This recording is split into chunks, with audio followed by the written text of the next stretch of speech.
I was originally born in the Northern Territory, but since then I've made my home here in Merri-bek. I love our progressive, creative and diverse community. There's so many great places to visit. There's always something new to learn, something new to see, or something to do. In 2018, our council declared a climate emergency. The reality is that the climate crisis demands we reshape our cities to deal with the impacts of rising heat and more extreme weather events like flooding. But there's also opportunity. Imagine if we use this chance to make our streets greener, cooler and more livable and safe for everyone to get around in, no matter if you're walking, riding or driving. There's a lot of work for us to do together and I'm really excited about the next 12 months. So please get in touch with your ideas and I look forward to meeting you out in our community. We got it? Good.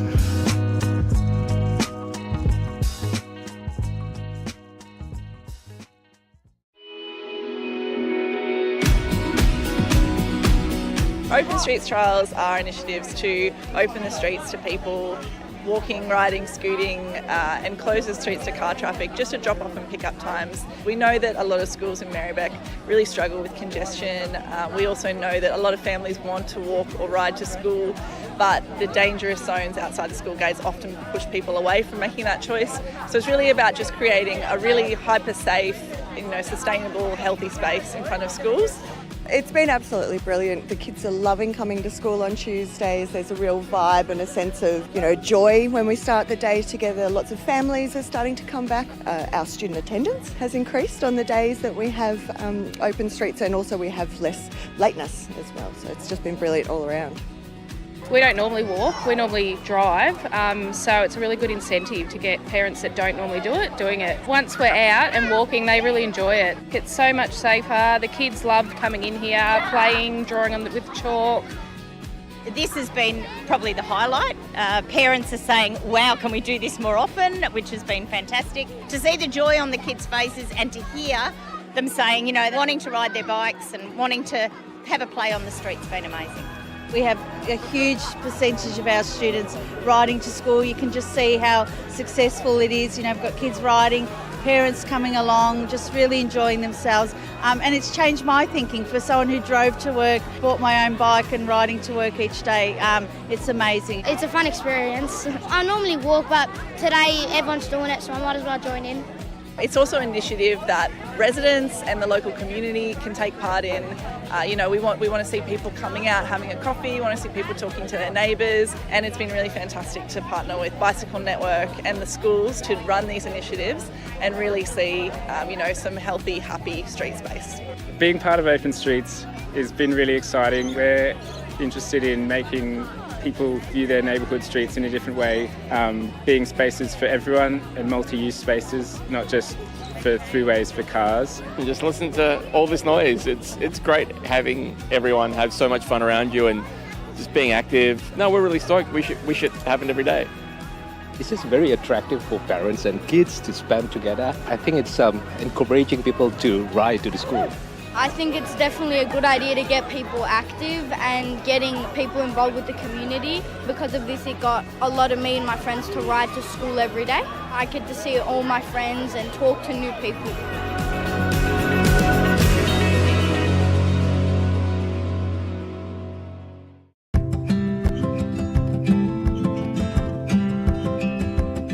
I'm Maya, and I've been really into boxing and I do a lot of art in my spare time, and I'm also a disability support worker. I was officially diagnosed with chronic fatigue probably about 2 years ago. I have a specialist doctor and I was telling him I really need a label for this. And the reason he said that he didn't want to give me the label sooner was because he knew how it was perceived in the medical field as like being a bit of a joke, and that it actually is more detrimental to me to have the label than not to have it. And it's better to go to doctors saying that you have adrenal fatigue or something a little bit fancier just to be taken a little bit more seriously. It's hard to have this sort of condition because everyone knows what fatigue is like, so everyone can jump in and sort of add their anecdotes, and I think it takes away from what it really is like. When people show a genuine interest and it's not sort of clouded by their own experience or I know what it's like being tired all the time, it's actually just really helped when people are like, what is that actually like? that gives me the opportunity to be like, it's so much more than people think. It's not just being tired throughout the day or needing a coffee. It's, you know, having 10 hours of full sleep and not being rested. It's not being able to get up in the morning. It's being late to shifts because you just can't move your body. You know, it's really hard to be 22 with a chronic condition that makes me feel like the energy of an 80-year-old, or having to come home at 10 o'clock at night when it's a Saturday night, you know, that sort of thing. So I think it just really helps when people ask questions, because it makes me feel seen. It makes me feel like people are actually interested, instead of making the assumption that, oh, I know what it's like, I can deal with it, why can't she? People with disabilities, they have so much to bring to the table, but I guess the table isn't always accessible to them, so to speak. I guess that's like the most important thing, is to give them a platform, especially, you know, working with disabled people and advocating for them. You realise like how hard it is for them to even have that voice in the first place. I see how much they struggle to get the support they need and to have their voice heard and to just get their basic needs met. That already gives you sort of an idea of how hard it must be for other people with invisible disabilities to even just get disabled parking, or to have someone offer their seat to you on a train. I think that's really important, is the distinction between equality and equity. It's that equality is all great and good, but the reality is we're all very different. We all have different needs and abilities. It's okay for one person to need a little bit more external support than another person.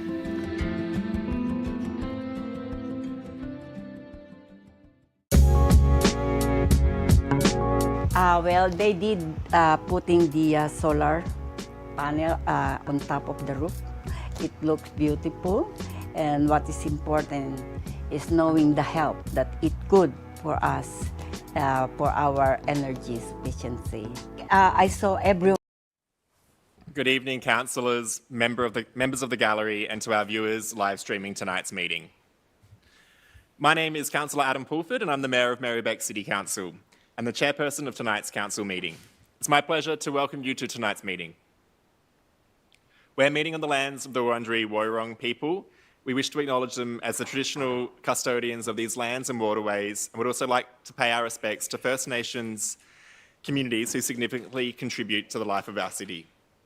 This council meeting is being recorded and web streamed live to council's website and Facebook. This recording will also be available as video on demand. Attendees are advised that they will be recorded during the meeting. A reminder that as councillors, we will act in accordance with the Councillor Code of Conduct, which will support the principles of leadership and good governance that secures public confidence in the office of councillor. In the event of an emergency or disruption, we may be required to take action to ensure the safety of everybody.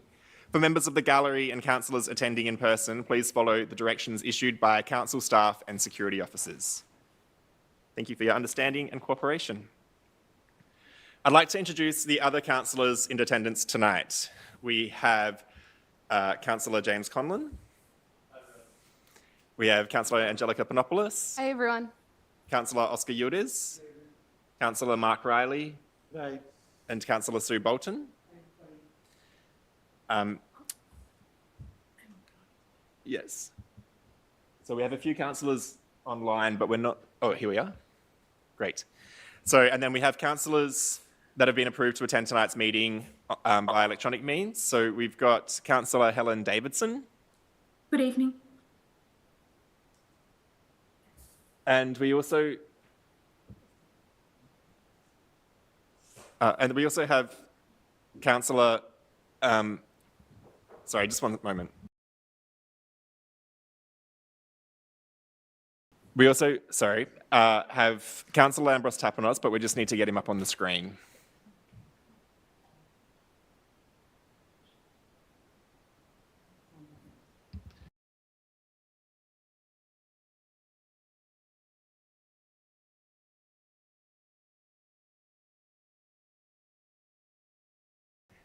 Sorry, I think we were looking at the wrong video. So all good. There's a bit of confusion there. So yes, we've heard from Councillor Helen Davidson, who is online. We also have Councillor Lambros Tapanos, who's the Deputy Mayor, approved to appear online, and the Councillor and Olivia Carly Hannon. We may see them later this evening. I'd also like to introduce the Chief Executive Officer, Kathy Henderson, and the executive team who are sitting behind, and also some of our governance team as well who make our meetings run. So first up on the agenda is apologies. So we've got Councillor Hart, who is on approved carers leave until from 8th of February to 31st of March, and Councillor Pavlidis is approved leave of absence from the 8th of March to the 15th of March. And I don't believe we have any more apologies for tonight's meeting. Under leave of absence, Councillor Anna-Olivia Carley-Hannon has requested leave of absence from the 1st to the 30th of April 2024. Councillors, could I please have a motion? Yeah, Councillor Angelica Panopoulos, seconded by Councillor Bolton. All those in favour? Great. I declare that carried. I will now move on to disclosures of conflicts of interest. Councillors, are there any conflicts of interest to declare? Yeah, go ahead. Thanks, Mayor. Yeah, it's just regarding, item 713, the governance report, March 2024, cyclical report. It's only on item 8 in that report, so if we could separate it, I'd appreciate it. But otherwise, it's because of perceived conflict of interest in that I'm seeking some funding for professional development and training. Thank you, Councillor Riley. Councillors, are there any other conflicts of interest to disclose? Declare. Yeah, exactly. Cool. Oh, sorry. Sorry, Kathy would like to declare, the CEO would like to declare a conflict of interest. Thank you, Mayor. Yes, I've got a conflict of interest in relation to item 12.1, which is my performance review. Thank you. Yes. Okay. So we'd like to confirm item number 3, confirmation of minutes of previous meetings. Councillors, could I please have a motion for the confirmation of the minutes of the council meeting held 14th of February 2024? I believe we actually have an amendment to that, which we might be able to put on screen. Yeah. So this has been, the amendment that will be projected on screen is just making it super clear that before a vote that is recorded as passing unanimously occurred, one councillor left the meeting, so it's just making it super clear that that's happened. So you can see now projected there, it would be adding the words during the debate and prior to the vote being taken. Councillor Pavlidis left the meeting. So would you be happy to move that? Yeah, so Councillor Riley to move, Councillor Panopoulos to second. All those in favour? Great. I declare that carried. Councillors, now that we've confirmed the minutes, we'll move on to acknowledgements and other matters. Up to 10 minutes is provided for councillors to acknowledge and recognise achievements of local individuals and organisations and raise matters considered important to council that are not already listed on our meeting agenda. Councillors, do you have any acknowledgements or other matters that you would like to raise? Yeah, Councillor Bolton. I'd like to just a brief acknowledgement. An important disability rights activist who passed away who passed away just about a couple of months ago, Roca Salcida. Some people will know her. She has been an advocate. I mean, she's been especially involved with, wheelchair dancing, wheelchair tennis over at the East Coburg Tennis Club. She's been a stalwart of the campaign for accessible tram stops in Sydney Road, plus many, many other issues of rights. And I'd just like to draw attention to a really important activist. She may not be a super famous person, but she is well known in amongst disability rights activism and other issues as well. So I'd really like to note the passing and of a really important, very special person. Thank you, Councillor Bolton. Councillors, are there any other other matters or acknowledgements councillors would like to make? That being the case, we might move on to item number 5, petitions. We've received a number of petitions tonight. One that went out with the agenda, petition requesting council reconstruct Glengyle Street, Coburg, between Barrow and Nicholson Streets. Maurice Soruto is here tonight in person to present the petition. So, yes, Maurice, please approach the lectern. And in the meantime, does any council have a conflict of interest to disclose? Cool. So, welcome, Maurice. Thank you for coming. Just make sure that your light is green on the mic. Yep. Great.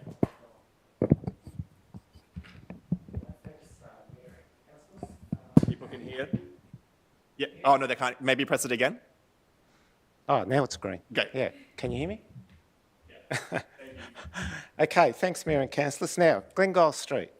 It's in appalling condition. It has serious structural issues that only a full reconstruction will fix. The bluestone curb, which we love, it's hole in water, it's severely displaced, and it's hindering drainage, which only exacerbates the failures in the road. Superficial repairs are undertaken only when we complain, and in the meantime, the road is a risk to users, particularly for cyclists, when stones are ejected from the potholes, causing projectiles. And that only discourages active travel that Merri-bek, I know, promotes. So we just can't understand, if this street isn't a candidate for reconstruction, we just don't know what is. Because if you look at Council's asset management plan, it refers to operations and maintenance. Regularly inspect, service and maintain assets so they are safe, compliant and are continuously available for use. Well, I don't think it's safe and it's not compliant to current standards. The road, you just have, I think I've sent in photos, you just have to look at the photos. The road is a disgrace. Our asset management plan refers to renewal, replacement and disposal of assets. Optimise the timing of renewal and replacement of assets so that they remain safe and functional and to minimise overall life cycle costs. I think we've missed that boat with the life cycle. This is beyond its useful life, this road. I don't know why we have to put up with it. Similarly, your road management plan, pothole patching, regulation of wheel ruts and depressions, regulation of shoving and bumps, they should all be addressed within 30 days for our access road. That's this document here. Now that's not done. Your bluestone curb and channel is supposed to be attended to within 90 days. That's not done. So as I said, can you please, I implore Council to commit funds to reconstructing Glengyle Street. Thank you. Thank you, Maurice. Councillors, is there anyone that would like to speak to the petition briefly? And then I'll ask for a motion.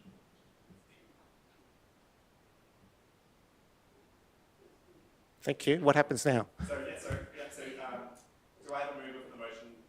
Yes, so Councillor Bolton, seconded by Councillor Conlon. All those in favour? Yeah. Sorry, I just realised that no one could hear me.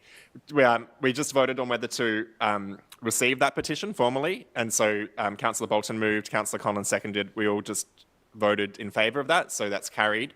So we now will formally receive the petition and we'll provide a formal response to you. Sorry, go ahead, Councillor Bolton. Yes. Just your mic. It is a good time that you've come to council about Yes. this because it is council budget time, and I know there are probably a number of streets that are in similar situation to Glengyle. I doubt it. Oh, you don't think? I doubt actually, it. Yeah, have a look. I haven't been there Go for a recently, walk so- because it's a disgrace. Yeah, but anyway, what I'm saying is, right now, is the council's discussing its budget. Okay. So it actually is very timely that you came Terrific. tonight rather than next month or the month Oh, after. good. So that hopefully council can consider this as part of its growth budget. Thanks, Councillor Bolton. So, yeah, Thank thanks. you. Great, thanks, Councillor And Bolton. it will be out for, the budget will go out for exhibition, and so there'll be an opportunity also to raise this Yeah, issue I again. will. I'll look out Yeah. for it. Thank you. Thanks. Thanks, Councillor Bolton. Thanks, Maurice. Yeah, you can return to your seat. Thanks so much. Thank you. See you. So 2 petitions have been received since the agenda was produced. A petition has been received containing 28 signatures requesting Council protect the safety and well-being of residents in Stockade Avenue between Murray Road and Pentridge Boulevard by lowering the speed limit to 40 kilometres an hour and redesignating the narrow tree-lined residential street used by pedestrians. I'm going to read this all out because I think I'm probably stealing the words of the petitioner. So, Julie Hartney, please come and speak to your petition.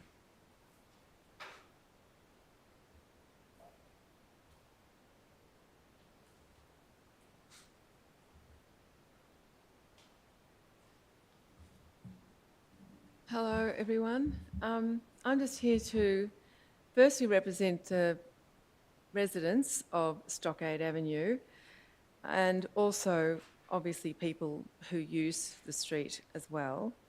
I'm putting forward a petition which has been signed by everyone in the street whose door I knocked at to protect our safety and well-being, since we saw on the flyer that was put in our letterboxes that according to the revision of the transport plan, which is to be ratified tonight, I believe, our street was the only one of the surrounding network of streets which was going to be at 50 kilometres an hour, whereas the surrounding streets were to be 40 kilometres an hour. I think anyone who comes to Stockade Avenue can see that it's almost impossible to go 50 kilometres an hour with the parked cars, as well as the cyclists and pedestrians who use, particularly school children and shoppers coming down from Pentridge Shopping Centre at the central roundabout. So we are very concerned that it was impractical and also going to be unsafe to not lower our speed limit as for the surrounding streets. We also have a concern for large construction vehicles which regularly come down our street and don't necessarily even use the Pentridge development on the other side of Pentridge Boulevard, but actually turn left down Pentridge Boulevard and head down Bell Street. However, they are cutting through our street and they are very large vehicles. So obviously they generate noise and pollution and present a safety threat to our safety as well. So for those reasons, I got people to sign a petition and discovered that everyone in the street is very concerned about this issue. And obviously we would like the council to take note of it and to support our request that we have a 40 kilometres per hour speed limit instead of 50. Thank you. Thank you, Julie. Thank you for coming to present. I might just quickly respond and say it was good to speak to you earlier about this, and it's great to hear you're talking to your neighbours as well and hearing that they're feeling the same way.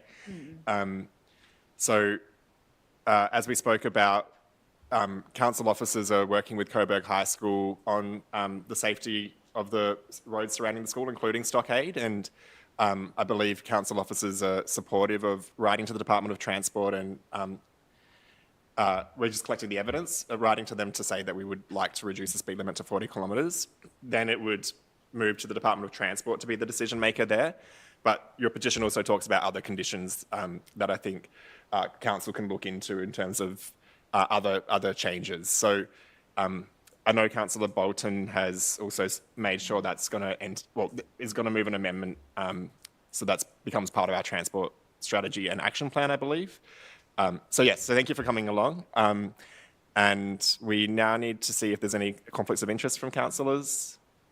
And if not, do I have a... Yeah, so Councillor Rowley moves to accept the petition, Councillor Bolton to second. All those in favour? Thank Great. you. I really Let's vote that appreciate carried. the support. Cool. Thanks, Julie. Thanks for coming very along. much. Great. So I declare that carried and we've received that petition. So now we have a petition has been received containing 1,533 signatures requesting council install sunshades at local playgrounds in the Merri-bek area. Maddie Colquan is here in person to present the petition. Yes, so welcome, Maddie.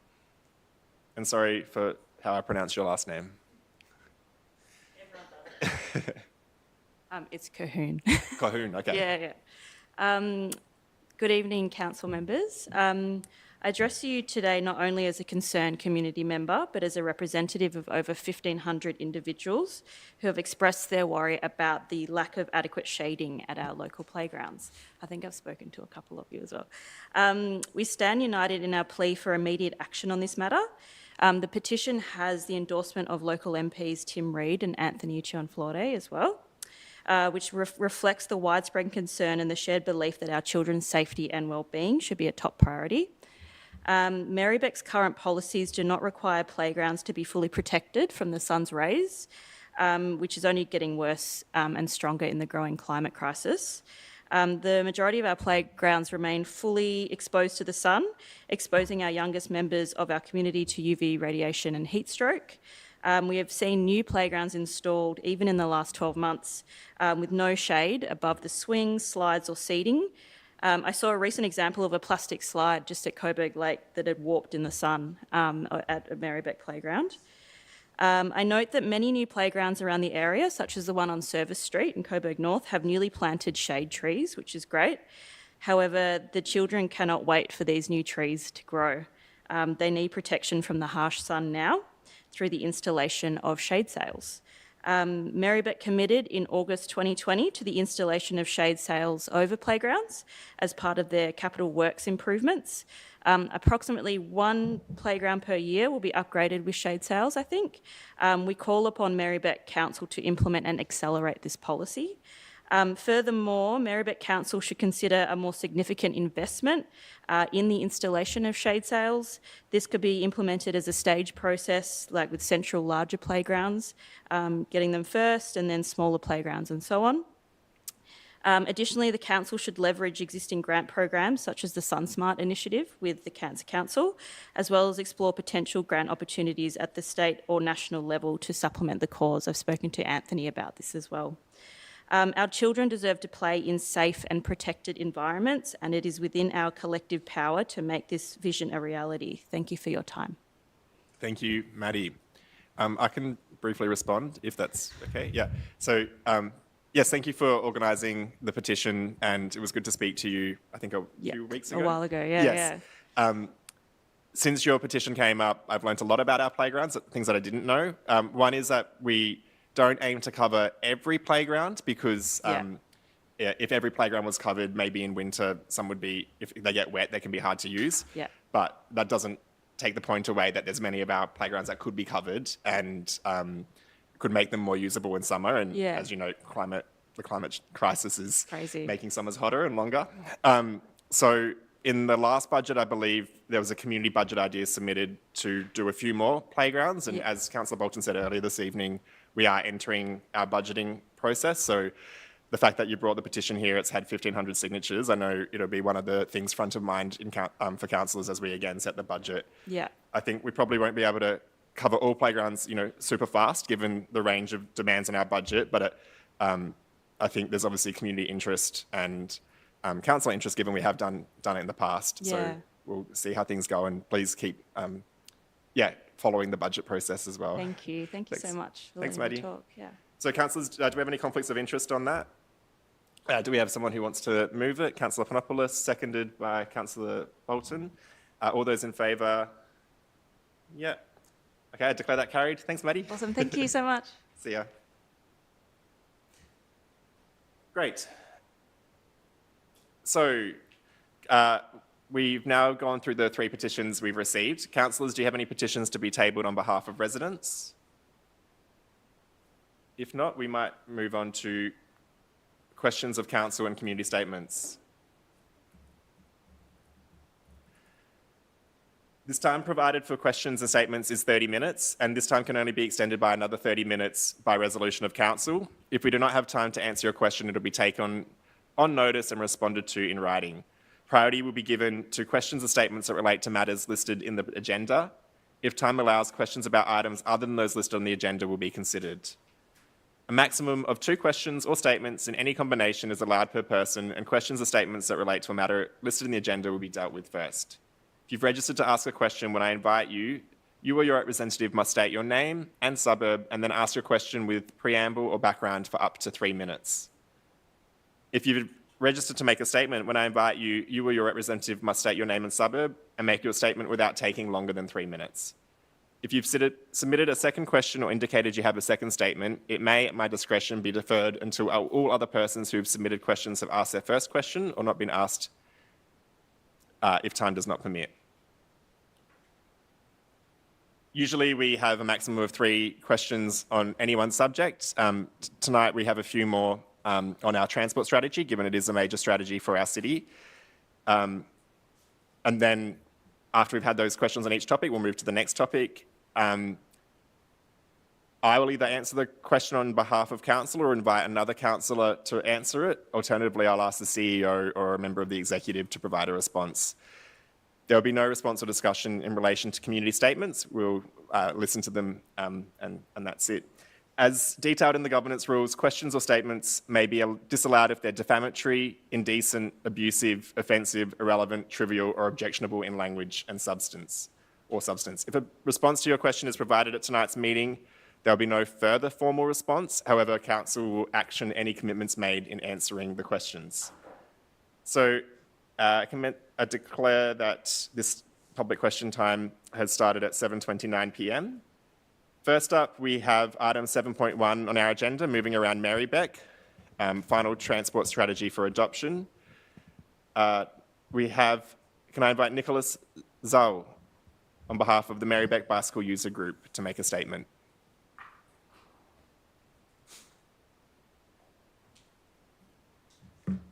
Thank you, Mayor, councillors and officers. My name is Nick, I'm from Glenroy, and here to talk on behalf of the Merri-bek Bicycle User Group with regards to agenda item 7.1, moving around Merri-bek.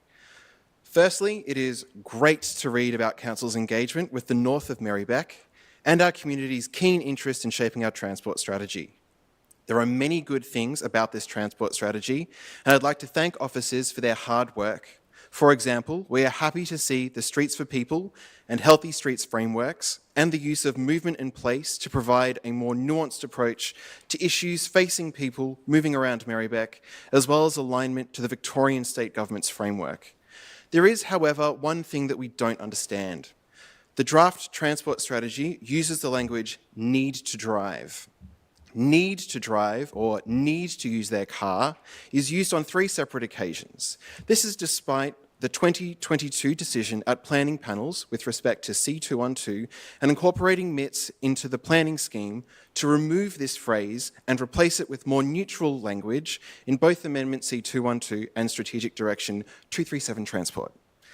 The direction saw the phrase need to drive removed, recognising that at least 40% of Merri-bek residents driving is not a choice. And for that many people, particularly the elderly, disabled, teenagers, and those impacted by the growing transport affordability crisis, modes such as walking, riding, or public transport are more often the necessity. The neutral wording implemented by planning panels better describes the diversity of how people in Merri-bek move around and recognises the necessity of different modes for different people. An example of this seen in the following: replacing planning for a transport network that caters for all ages, is accessible and equitable, including recognition that some people need to drive, with planning for a transport network that caters for all ages, is accessible and equitable for all road users. However, despite our submission to the draft transport strategy process highlighting this, the draft transport strategy has reintroduced these phrases, contradicting Amendment C212 and Strategic Direction 237 Transport.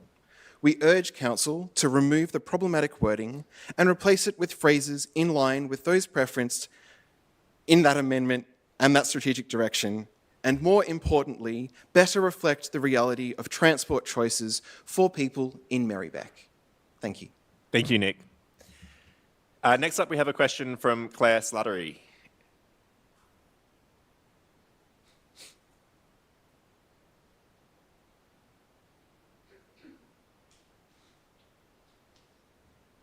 Welcome, Claire. Good evening. My name's Claire Slattery and I am a resident of the Newlands area of Coburg North.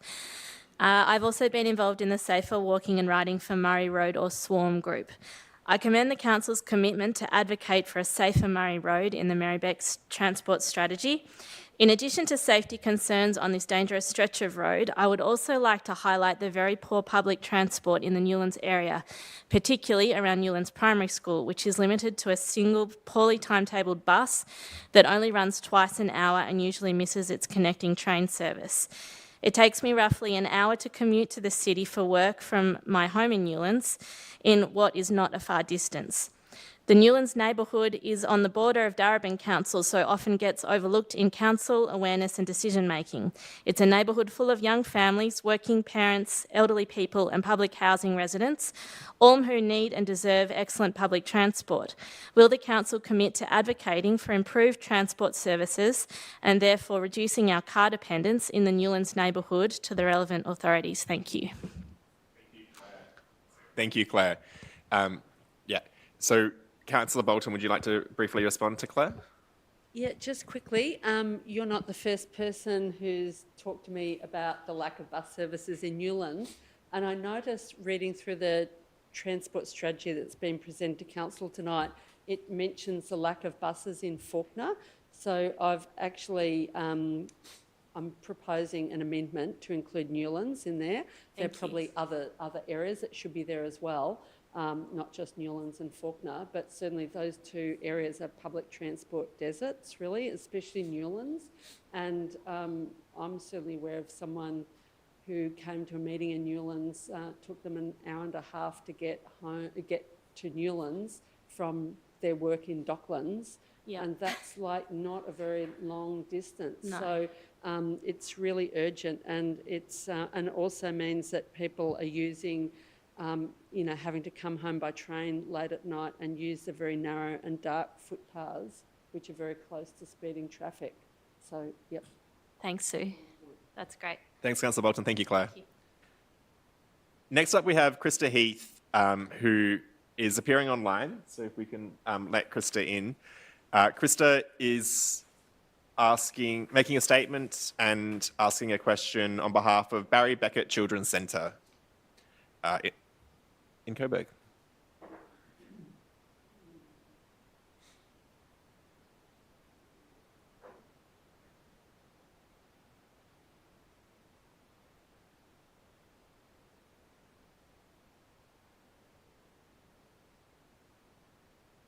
So, hi, Krista, can you hear us?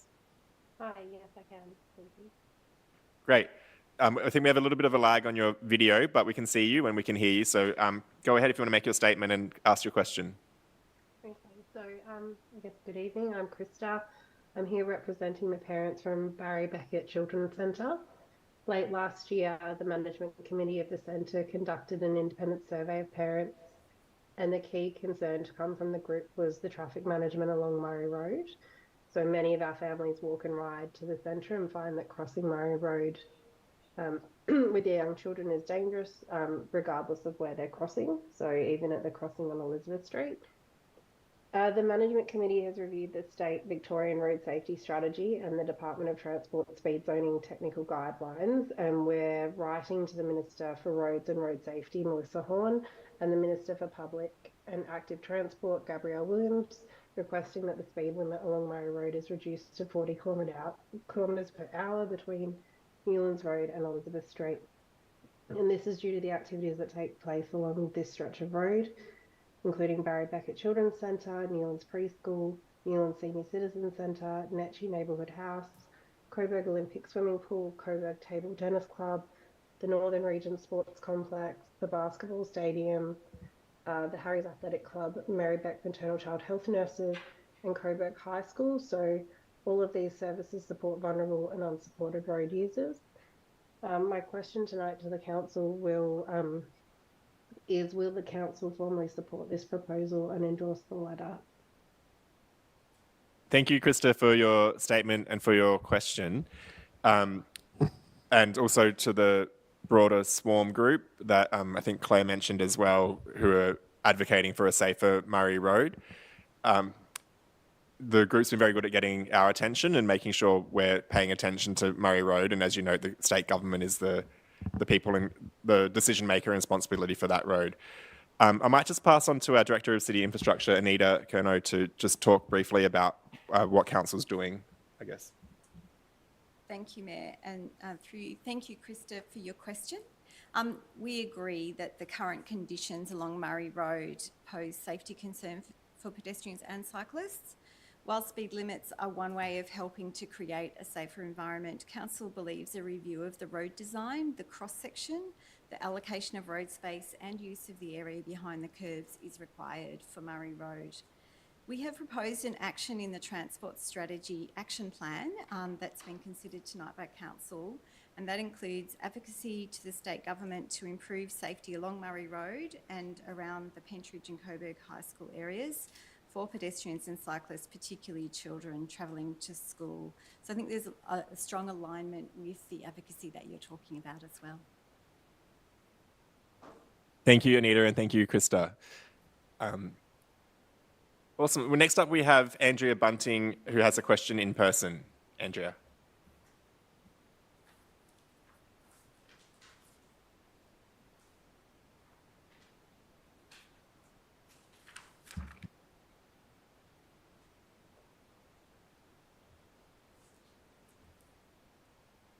Thank you, councillors. I also have, if you have time later, Catherine Hall sent me her statement to read, but only if you've got time. So, my name is Andrea Bunting from Brunswick. I'm representing Walk on Merri-bek. And my question concerns the transport strategy and improving the safety of our residential streets. It's actually a generalisation of the petition you just got on Stockade Avenue, so it's very timely. Stockade Avenue is a collector road. So my question concerns these collector roads. There are lots of complaints about vehicle speeds and rat running on our collector roads. So these are defined in the MITS 2019 as providing access within a local precinct and to properties. On these roads, local bus routes should be prioritised as well as pedestrians and cyclists. So collector roads need to be safe for walking and cycling, but there are many collector roads with safety concerns, and there are collector roads with vehicle numbers that are well in excess of your 3,000 to 5,000 vehicles per day. I can tell you one that I think is 10,000. So these collector roads have been excluded, as we heard before, from the 40 kilometre per hour rollout. But not all, because some collector roads are actually 40k because they got in the first rollout. There's about 4 of them. I don't know how that happened.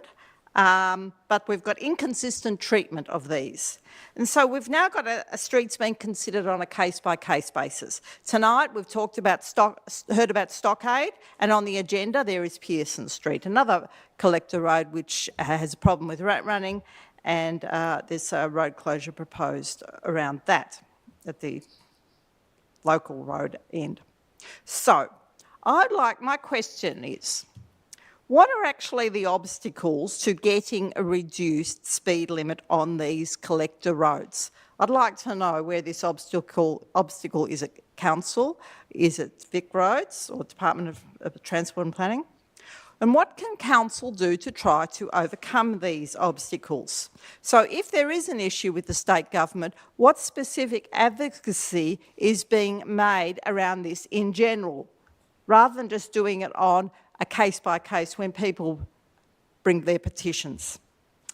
So if the obstacle is the state government, then perhaps in the transport strategy you could add a sentence, page 40, where you're talking about roll out safer speed limits, and you refer to the speed zoning guidelines around advocacy around 30k. So perhaps you could include in there some advocacy that would allow collector roads to be made 40k. Thank you, Andrea, for your question. Does any councillor wish to respond? Otherwise, I can refer to Anita to provide a response. Yep. Go ahead, Anita. Thank you, Mayor. Thank you, Andrea, for your question. As you are probably aware, because of the history of us seeking speed limit changes at area level, it is a very time-consuming process that officers have been involved in, and the current process of rolling out 40 km/h speeds for local roads, so the category below the collector roads, has been something that has taken a couple of years of advocacy and working back and forth with the Department of Transport and Planning. So we've also got actions in the proposed Transport Strategy Action Plan to advocate for the 30 km/h that is part of Victorian Government speed zoning to be in the Victorian speed zoning guidelines. As you know, there are currently no provision for 30 km/h in those guidelines, and that's something that has been on Council's agenda for some time, and we have been advocating for that. But again, there is still more work to do in that space. And so that action is our primary focus for speed limits once the 40 km/h rollout has completed. Once those items have been dealt with, we would then consider new actions to look at speed limits on other streets, and that is something that can form part of the Transport Strategy's next action plan, which will be developed later this year and presented to Council in the first half of 2025. So in other words, it's a council decision. This isn't a Vic Roads obstacle, apart from the process that you had to go through for many years. Am I right? Yeah, look, I see it as we could advocate to state government, but our experience is we need to provide a lot of evidence in order for those advocacy to be successful. It took us many years, as you know, to get the 40k rollout on local roads. I think we can't do everything at once. We've got to prioritise. So if the transport strategy suggests that we advocate that 30 kilometres on local roads is a possibility without having to go through the whole trial process. And then if we win that, Council's view at the moment is we can then kind of move on to the next advocacy thing. So happy to keep talking it through STAC and other things if you think this should be prioritised more. But as you know, there's kind of limited bands that we can operate with when we're asking the state government for things, I think. And so it is best for us to prioritise those asks and make sure we provide evidence for them. Okay. Maybe we can keep talking, Andrea. Indeed. Thank you. Thank you. Thanks, Andrea. We'll move on to item 7.7, Draft Homelessness Strategy. We have a question from Pia Herbert, who is appearing online. Do we have Pia online? Great. Pia has two questions, so when Pia appears, we can hear from them, from Pia.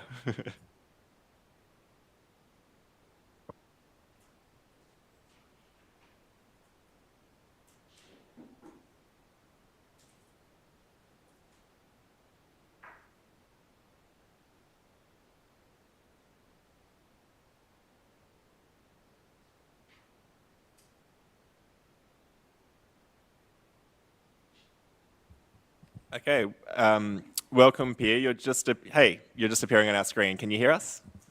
I can now. Can you hear me? Yes, perfectly. Go ahead. Okay, thanks. Look, I've got two questions, so I'm not sure if I can ask both of them, but... Yes, you can. You get two questions. Great. Yeah. Yeah, they're on the same topic. So my first question is, they both relate to homelessness and housing.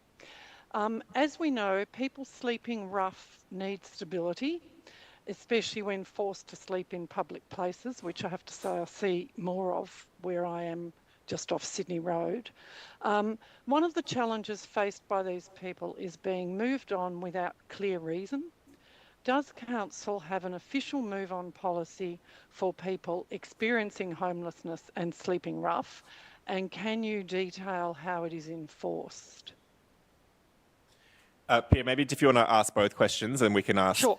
Yeah. Yep, happy to. Okay, my second question is, what is Council's current policy on ensuring affordable and social housing in Merri-bek? Is Council working with neighbouring municipalities and state government through any formal mechanism? Thanks. You. Thank you, Pia. I know our Director of Community, Eamon, Yes, is online as well. So Great. Eamon will speak to your questions. Great, thank you. Thank you, Pia, for your questions, and through you, Mayor. So to the first question, Pia, just really clearly, Council doesn't have a move on policy, and we don't move people who are rough sleeping on. We acknowledge, it's a complex, very complex issue, homelessness, and at the core of what we do is people's dignity and human rights, particularly those who are homeless or sleeping rough in particular. So we don't have a move on policy. Our draft homelessness strategy, which is before Council tonight, outlines the approach that we take.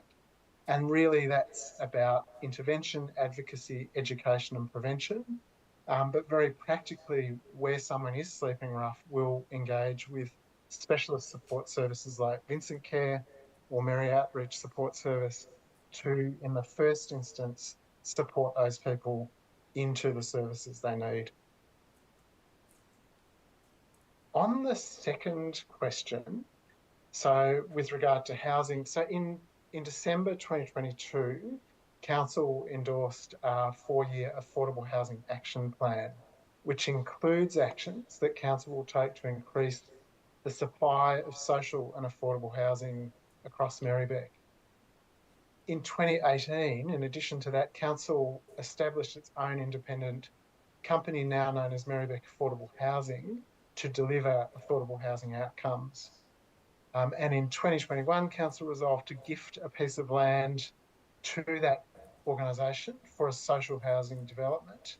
And we're awaiting news from the state government about a grant application to help fund that development, which we're hoping to see deliver 39 new social and affordable housing units built in Brunswick. In terms of our advocacy and relationship with other parts of government, so we work really closely with Homes Victoria, so with the state government and other state agencies to increase the supply of social and affordable housing. And we've seen in recent times investment from the state of about 210 million, so a pipeline of more than 500 new affordable dwellings. And we also work across the local government sector through the M9 group of councils, so the inner councils and the inter-council affordable housing forum. So lots of different angles on that one. Thank you. Thank you, Eamon, and thank you, Pia, for your questions. Yep, thank you. That's fantastic. Very comprehensive response. Thank you for the opportunity to put questions. No worries, Pia, thank you. So we'll move on now. Item 7.12, our 2023-24 mid-year financial report. We have a question in person from Peter Fisher, I believe. Peter, 2 questions.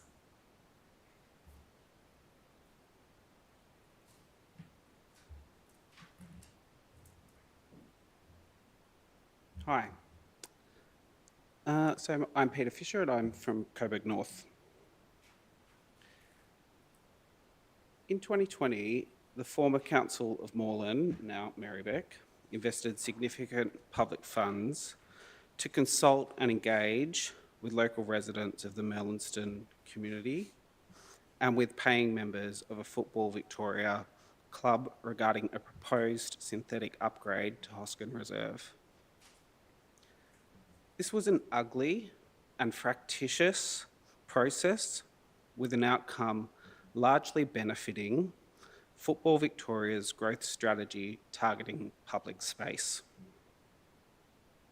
I thank Chief Executive Cathy Henderson for her acknowledgement of the deficiencies in public consultation. Council are now seeking further funding to implement the endorsed Hoskin Reserve Precinct Master Plan.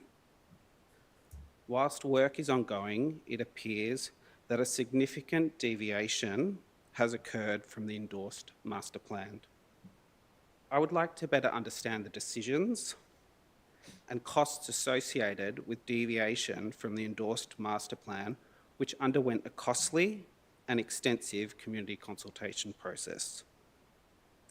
And there are 3 points that I'd like to step you through about those, about that. The first is the excessive topsoil that was removed from the soccer field and repurposed within the precinct. That's resulted in 2 large mounds which have been created using that excess topsoil, and their primary purpose appears to be to serve spectators. They are not featured on the endorsed master plan. They impose a substantial soccer field footprint increase within limited public space and impact significantly and specifically on the space designated as community open space on the endorsed master plan.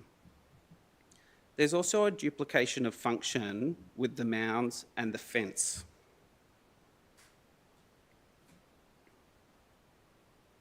And I'd like to talk about that a little bit more. Council approved the construction of the fences around the soccer field in accordance with Football Victoria's NPL pitch specifications. However, the soil mounds provide a natural barrier enclosing that pitch, and this duplicates the functional purpose of the fence. Functional duplication will have a cost impact associated with materials, with labour, and with construction.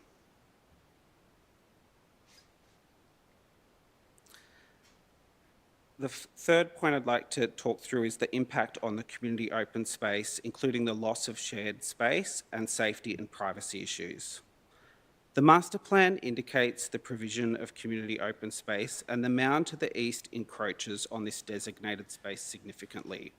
This is not in line with the endorsed plan and the outcome of the costly community consultation. Safety within the precinct is also diminished.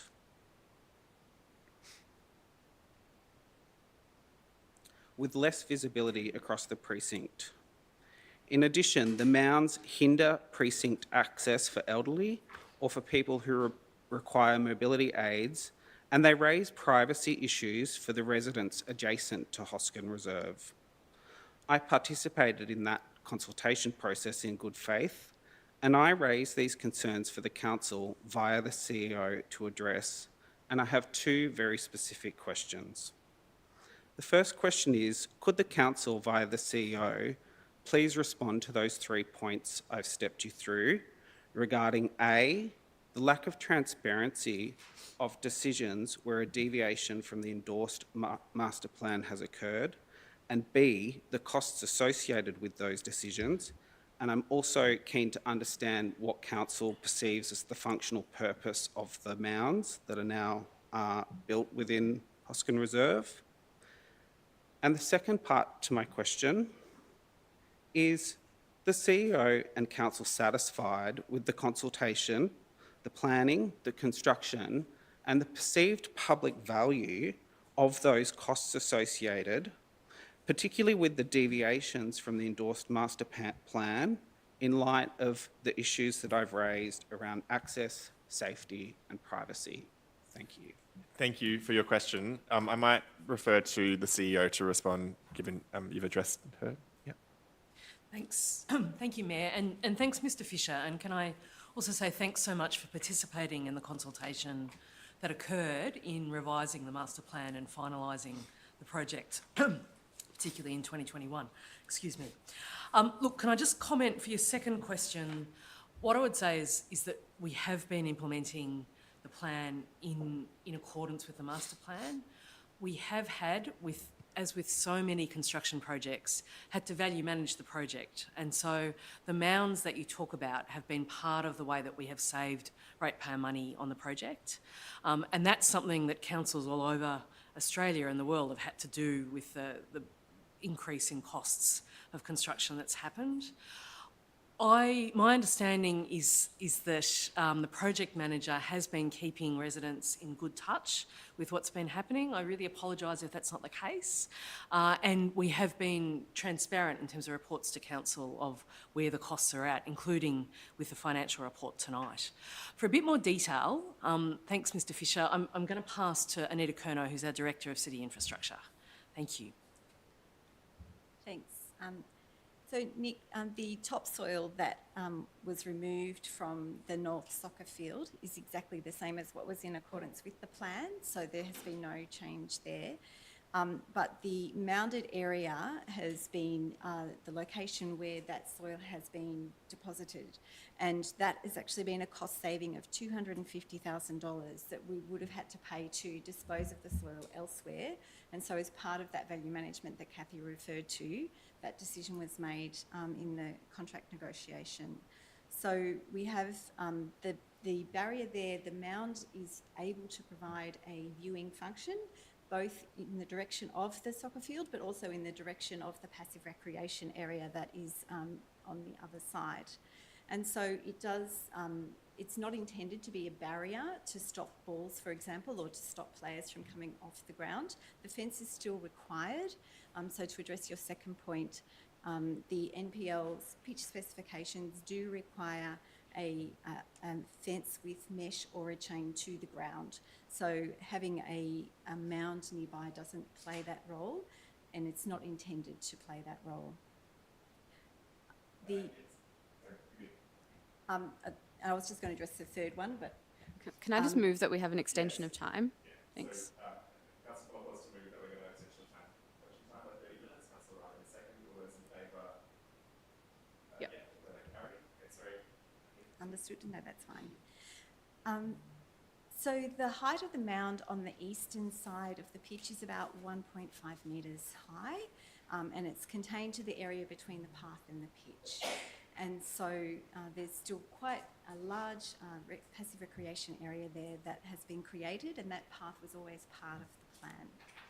The mound on the western side of the pitch is between 1.8 and 2 metres high and is contained between the path leading to the car park and the soccer pitch. Those areas would likely contain spectators if there were no mounds there anyway, so in some ways it's just a different location. You do reference privacy issues for residents adjacent to Hoskin Reserve, and I do want to assure you that our project manager has been talking with residents who have raised those concerns, and they're able to think through some solutions to that, such as some additional fencing if that's required. So I'm confident that Council has been briefed on this implementation of this master plan along the way. We have been briefing Council, and that public value has been driving all of our decisions about the master plan implementation. Thank you, Anita. Did you want to say? Yeah. Okay, Councillor Bolton, can you just make sure your mic's on and just be careful of the position? I'd just like to ask a question. Thanks actually for raising this. I was unaware of this issue because I haven't actually been to Hoskin Reserve for a few months. So you were saying that these mounds actually occupy some of the community space that the committee fought hard for. So I was wondering if you could describe that a little bit further. And because while, yes, it is true that councillors have been updated regularly about the implementation of the master plan, I was certainly unaware of the mound issue until you raised it right tonight. So yeah, I'm a bit alarmed. We don't usually have a back and forth, so I might just... a question about the community space. Yeah. Or is it... Okay, look, yes, but please just keep your responses brief, just because we're going... So if you look at the Hoskin Reserve Master Plan, number 5 on that plan outlines that it's designated community space. The eastern mound, which is quite a large mound, we're not talking about a 10-metre mound, we're talking about a 50-metre by 10-metre mound. That sits right on what is the designated community space. That is a loss to the community of space that could have multi-purposes. That is a loss to where children could be playing. It is a mound, and its sole purpose, I believe, is for spectators to view the soccer games on the pitch. Thank you, Peter. It sounds like these conversations will continue. So yeah, thank you for your questions today. Thanks, Sue.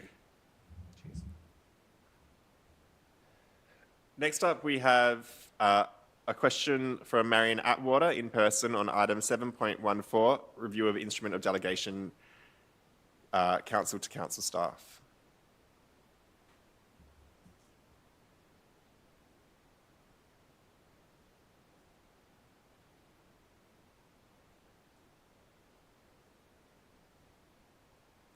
Hi, good evening, councillors. So firstly, I just want to let you know that I did make a small typo in the question that I submitted because I put S6 instead of S5. So, and also I wanted to let you know that I did submit a statement on the transport strategy, which would have explained some of the planning scheme amendment issues, but it was taken on notice prior to the meeting. So I would have liked to see some discretion. Anyway, my question is about item 7.14, which has the instrument of delegation to the members of council staff, which is the S6. I asked a question about 1.5 years ago about the Maddocks Lawyers subscription service for updating the instruments of delegation, and I was told that council pays $3,000 a year for this subscription service and that you receive updates twice a year from Maddocks Lawyers. And I've actually seen those letters in another council, and I've seen what they recommend. And I suggest that councillors should read those letters themselves.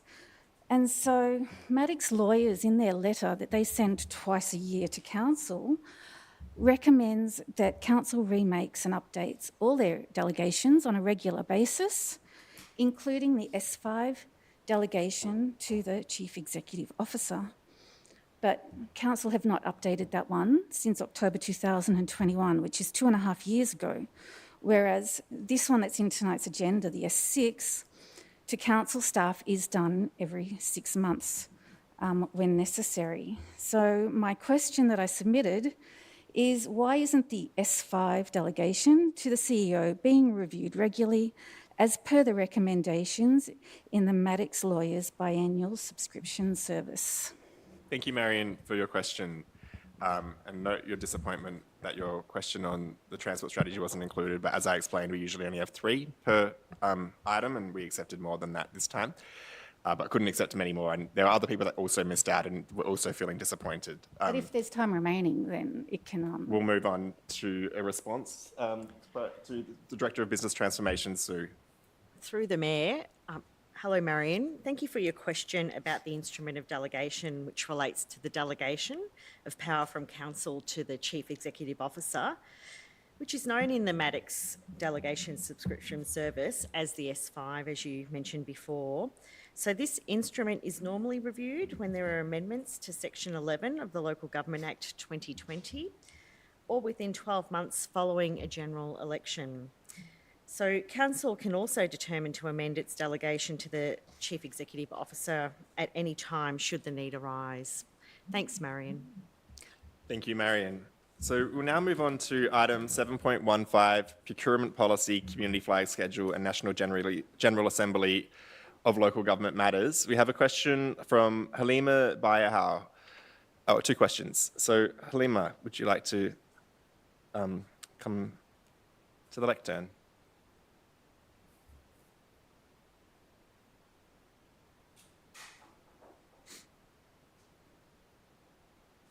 Hi, everybody. Can you hear me? Okay. Halima Bayahau, thank you. I actually have a question and a statement. My question is regarding the procurement, the passing of the pro-Palestine motion and the continuing of raising the Palestinian flag. My first question is, in light of the recent ICJ case open against Israel committing plausible genocide, does the Council of Merri-bek have any intentions boycotting, divesting from entities and companies that are contributing to the genocide in Gaza? Do you want us to answer that question? Yeah. Yeah, okay. So I might just refer that to our Director of Business Transformation, Sue Vucevic.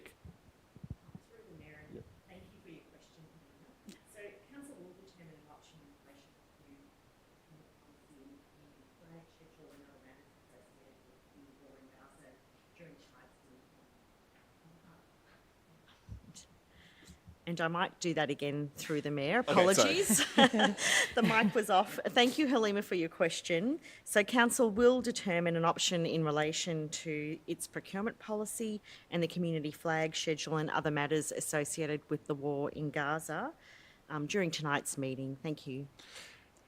And if you want to make your statement, yes. Okay, so sorry, my statement. So I should have mentioned earlier, my name is Halima. I'm from Pascoe South. I live in Pascoe South. Thank you, respected councillors, for allowing me to speak today and make this statement. And it is still regarding the passing of the motion, the pro-Palestine motion, and continuing to raise the Palestinian flag. As you are aware, the Muslim community is observing Ramadan. The month of Ramadan has started, and Muslim communities throughout Merri-bek, as well as throughout the whole of Australia and diaspora, are deeply pained by what the residents of Gaza are being made to face. Ramadan this year is focusing on prayers and sharing meals and sending a lot of charity, and it stems from a deep grief and pain at seeing the suffering of Palestinians in Gaza in particular. Also, as a Black person and as coming from people who have been the most prosecuted in humanity's history, we feel very connected to the Palestinian struggle. We know genocides, we know discrimination, and we know slavery. This is why I have come here to urge councillors to stand with Palestine, because it is the human thing to do. It was the civil society and individuals that ultimately led to apartheid practices from being stopped. It was the civil and councils that support that allowed Ukraine to be helped. It was also the civil society and councils that ended slavery. Even the example of the financial slavery of Black people ending in 2015 in UK being the most prominent. Yes, in 2015, just 8 years ago. While slavery was abolished in the 1800s, in 1833, Britain used 40% of its national budget to buy freedom for all slaves in the empire. The amount of money borrowed for the Slavery Abolition Act was so large that it wasn't paid off until 2015, which means that living British citizens helped pay to end the slave trade. Thus, it's our collective responsibility to ensure we stand for the oppressed and do what little we can. Raising the Palestinian flag does not only show solidarity, but it also stops systematic oppression and suppressions. Residents can raise their concerns about the continuing death toll. They can speak about the humanitarian crisis, and as an extension of their humanity, can play a part in stopping these injustices. Occupation, apartheid, genocide have no place in our worlds. Humanity has paid a very high price with the continuation of subjugation, even after oppressive systems have been abolished. As Malcolm X said, a threat to justice anywhere is a threat to justice everywhere. We have seen enough desecration of residential blocks. We have seen enough cruelty in Gaza. Communities just like us are suffering, who have no weapons, who pose no threats. It's essential that we stand for them. In listening to concerned residents and passing this motion, Merri-bek Council is standing up for fundamental rights. It's standing up for the values it represents, and the cruelty and the genocide. Free Palestine. Thank you. Thank you, Halima, for your statement. That is the end of the questions we had submitted ahead of time, but we have had a couple of questions submitted tonight from the floor. So I'd like to invite Colin Consiglio to ask his question.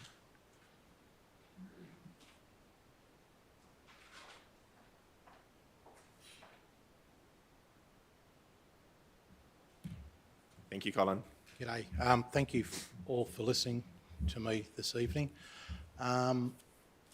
I come to you as a person that's advocated for people with disabilities for approximately 30 years. I used to be president of Northwest Interchange. We used to have an office up at Anderson Street there in Pascoe Vale. We offered respite care for kids with all sorts of disabilities, from physical to mental to whatever. After that, I went on, did about 7 or 8 years. We started up just a local roots sort of group where we raised money for kids with disabilities. We raised about $500,000 over 7 years doing that. And up until last year, I was vice president of an organisation called Camp for Cancer, where we've given away more than $500,000 to Peter Mac. So what I'm talking to you about today just isn't straight off the top of my head. Young bloke that works for me, Lachlan Sheridan, got done for a parking fine, right? So he's my apprentice, and I'm a chippy. Everything I've done out in the community has been at a volunteer level. I've never been paid for it. So how I earn my bread and butter is as a carpenter. Lockie works for me. We were doing a job up in Norfolk Crescent, which is up near the old Kodak buildings. It's a dead-end street. There is nothing there. There is nothing at the end of it. There's just a series of businesses. Some of those businesses are automotive related, if you like, so motor wreckers, motor repairers, those sorts of things.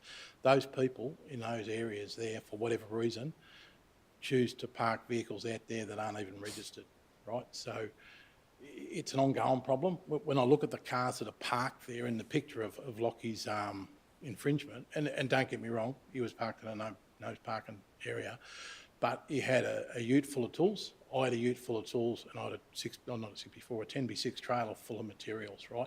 Heavy materials or yellow tongue flooring for what it's worth.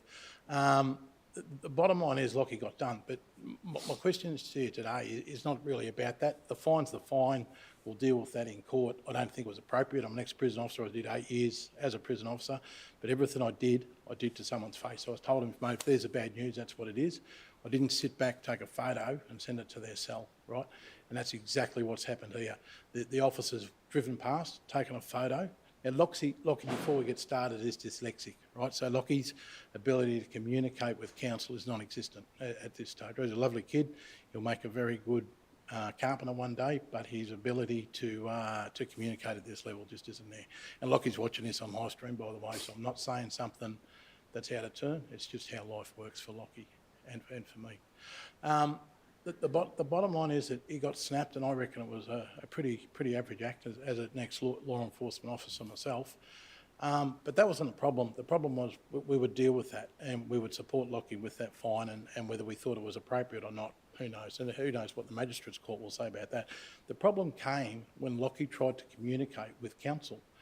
Because Lockie can't read and write, he's actually precluded from talking with counsel, meaning that any objections or any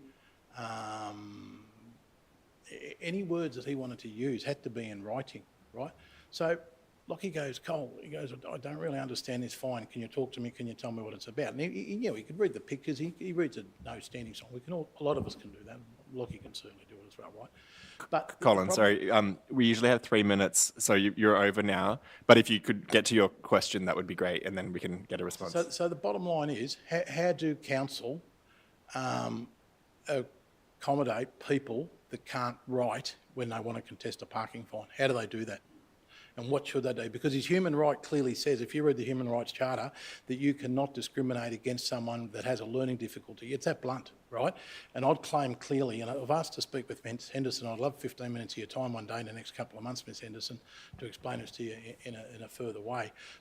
But your staff just don't let me talk to you, which is ridiculous in my opinion. As in my other roles, I've spoken to other CEOs from Macedon Rangers, from Murray Shire and Indigo Shire, so I don't understand why this council's any different. Really, so my question is, how is Lockie or anybody that can't read and write meant to contest a fine in this municipality? How does that work? Thank you, Colin. I'll refer the question to the CEO, Kathy, to respond. Thank you, Mayor, and thank you, Colin, for the questions.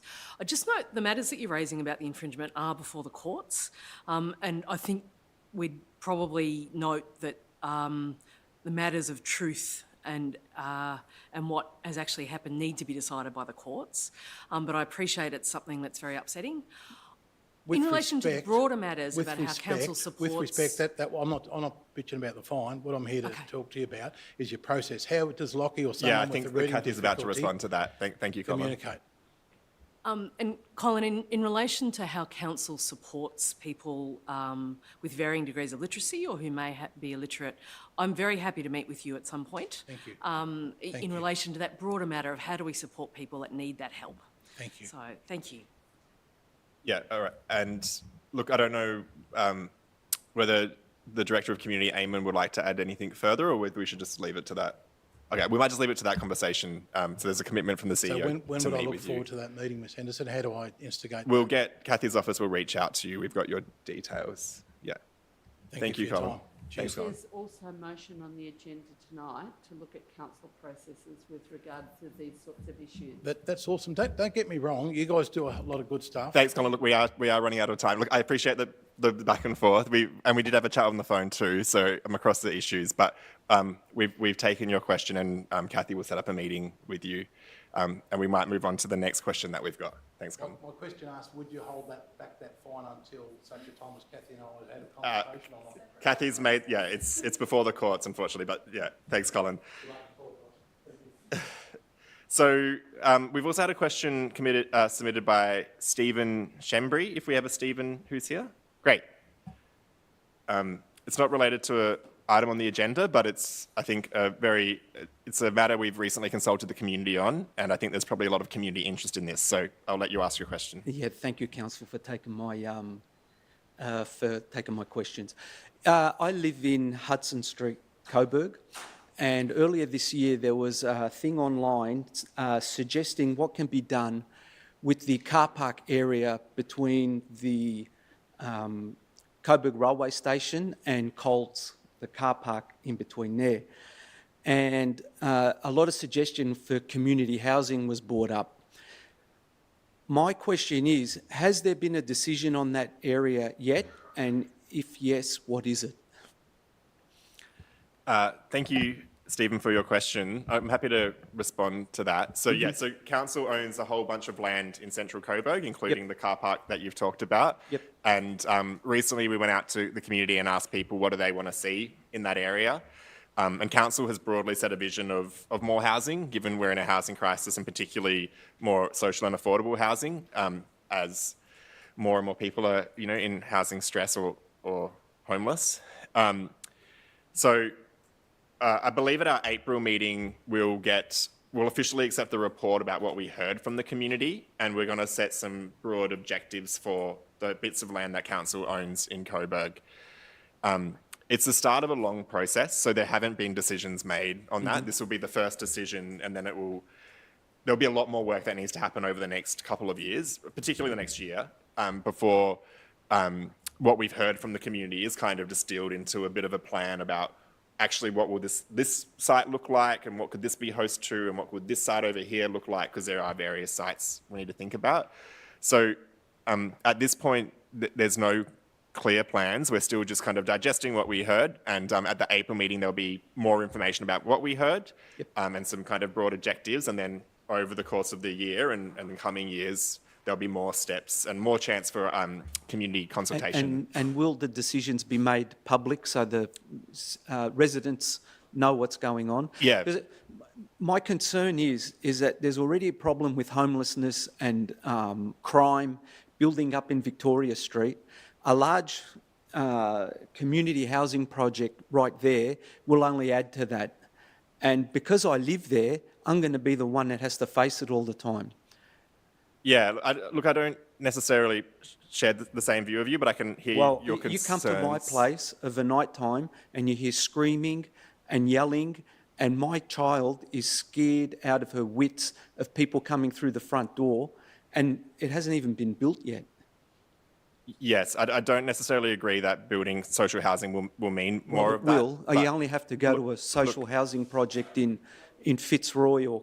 Yeah. Sorry, Councillor Yildiz. Look, yes, we're coming to the end of public question time, but I think this will be the last question, so we'll go to Oscar, Councillor Yildiz. Good. Steve, good to see you, but I think it's probably better off. Have you sent an email to anyone about this? No, I haven't sent any emails yet. I think the best thing to do is flick an email to one of us, any one of us, happy to provide details. And that way we can connect you with an officer who will be in constant, not contact every day, but every couple of months may contact you just in terms of what's going on with progress. That might be better. Yep. And that way because usually with my dealings with council, because any of you that know Hudson Street, there's been a lot of development along there, especially up the top end where I live. And whenever I ring, it's, well, what they're building is within the accordance of council guidelines, we can't do anything. And so that's about planning, which is it is a different kind of function of our council rather than this kind of. But it seems like everything. Look, Stephen, I probably need to call this to an end. But if you follow Councillor Yildiz advice, we can keep the convo going. And thank you, council, for hearing me. Yeah, thank you, Stephen, for your question. Okay, I believe we've come to the end of the questions and statements. So we'll now move on to item 7, council reports.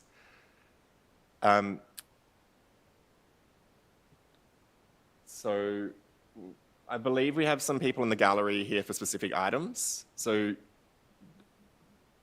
yeah, Councillor Bolton.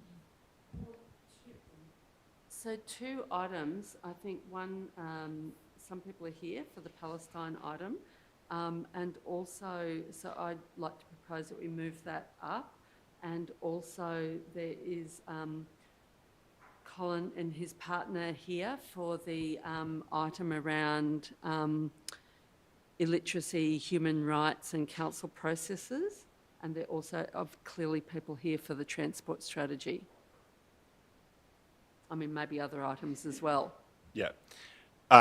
So yes, there is a lot of interest in on the items on the agenda.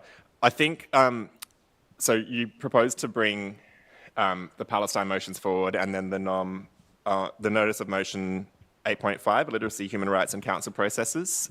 Do you have a seconder for that motion? I'll second it, but just to clarify, it's to bring up 7.15, then 8.1, and then 8.5. That's right. Great, then I'll second that, yep. And then we'll revert to the normal agenda. So all those in favour? Yeah, all those against? I declare that carried. So we'll move on to item 7.15.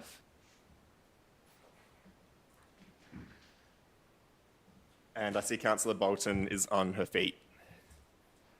Councillor, you'd like to move this? Okay, yeah, I'll move the motion. Yeah. And we will just make sure we're projecting the right one. Because we'll need to... No, it's not the right one. Yes, no, that's right. I think we're just going to get it So then loaded. It's all good. And then we'll need someone to see if there's a seconder. Okay, Councillor Panopoulos. There was one that was circulated by Sue Vicevic. Yeah, I think it's just here now.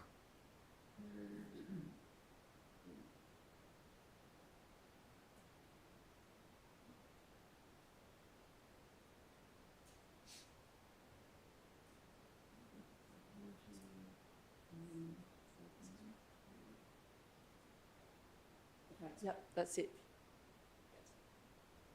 That's it? Yeah. Yep, great. So, and Councillor Panopoulos, you're happy to second that one? Yep. Okay, Councillor Bolton as the mover. So this motion, in summary, has several components. One thing is to amend the procurement policy in relation to future contracts and purchases by ensuring that council does not purchase goods and services from suppliers that are engaged in manufacturing, supplying, distribution, benefiting and or associated with nuclear weapons, chemical weapons, biological weapons, landmines, cluster munitions and other weapons used in war and to harm civilians. And you can interpret that to also include companies that supply information technology that would assist in wars that harm civilians. And under this clause, I believe that council would not supply, would not have a contract with companies that, that benefit from the war, in the genocide in Gaza. The next component is I'm proposing that the Palestine flag be flown until there is a permanent, not just a temporary, but a permanent ceasefire in Gaza. And also that once we win a permanent ceasefire, that the flag is flown on important dates for Palestinians, including Independence Day. But secondly, because this means that the pride flag will not be flown, is not able to be flown because there's only 4 flagpoles, that there be a temporary flagpole in the foyer in the Coburg Civic Centre to fly the rainbow flag and transgender flag on 31st of March, the Transgender Day of Visibility, and also on International Day Against Homophobia, Biphobia, Intersex Discrimination and Transphobia. Couple of other points, but also it's proposing a motion be taken or submitted by Merri-bek to the Australian Local Government Association to table at its National General Assembly, which occurs in July. Hopefully the ceasefire is permanent, the siege is lifted in full and stop being given to Israel by then. But, it's important that this motion go to the Australian Local Government Conference. Also to have further examination of council's contracts to make sure that we don't contract with a company that's assisting in this war, and to also provide support for Palestinian families from Gaza. I'd like to mention to people that council, one of the big companies which has dealings with a lot of councils and a lot of government organisations and private corporations, is Hewlett-Packard, which is very much involved with the war in Gaza, but also in implementing the apartheid policies that that discriminate against Palestinians. But council does not, or Merri-bek Council doesn't have, I've been informed, any contracts with Hewlett-Packard and its subsidiaries. So, I mean, that's really good. There is a major boycott campaign that's happening internationally to boycott Hewlett-Packard, which one is a key player in supporting war and oppression and genocide against Palestinian people. Councillor Bolton, you are over time. Oh, but am I no, over that's time? okay. Okay.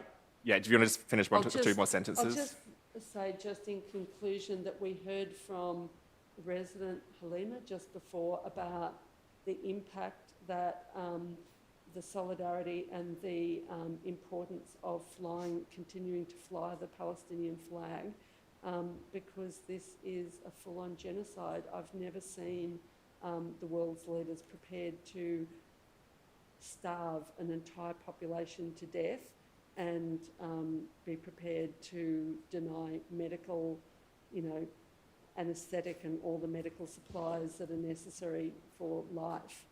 This is astounding that the world's allowed this to happen. So I think it's important that Thank we you, pass this Councillor motion. Bolton. A seconder, Councillor Panopoulos. Thanks, Mayor. So yes, I'm really, really happy to be seconding this motion this evening and speaking in favour of it. I think, I don't need to go into detail about just how horrific it is seeing these atrocities playing out in real time, and it's just deeply, deeply disturbing. I think, especially for many of us, seeing them online in a way and in a speed in which that we've never seen before with previous wars and previous genocides, at least in my living memory. And I can only imagine, what people are going through who have family and friends and loved ones in Palestine. And, I know that it's really, really hard for a lot of people and for some of my friends who are just dealing with this every day and trying as hard as they can to continue to raise awareness of what's happening and holding elected representatives at all levels of government to account. And I think it's quite clear that what we're seeing is a genocide unfolding in real time. So, we last had a motion on Palestine at our November council meeting, and as mayor at the time, I was proud to have voted in favour of it along with the majority of my councillor colleagues. And so this motion here is really like the next step in what we've already been doing as a council in leading the way in Victoria with being the first one in this state to put out that statement of support and begin flying the flag. Importantly, what this motion does is that it also aims to provide immediate support of up to $10,000 to community groups in Merri-bek who are doing the work right now to help newly arrived people from Palestine.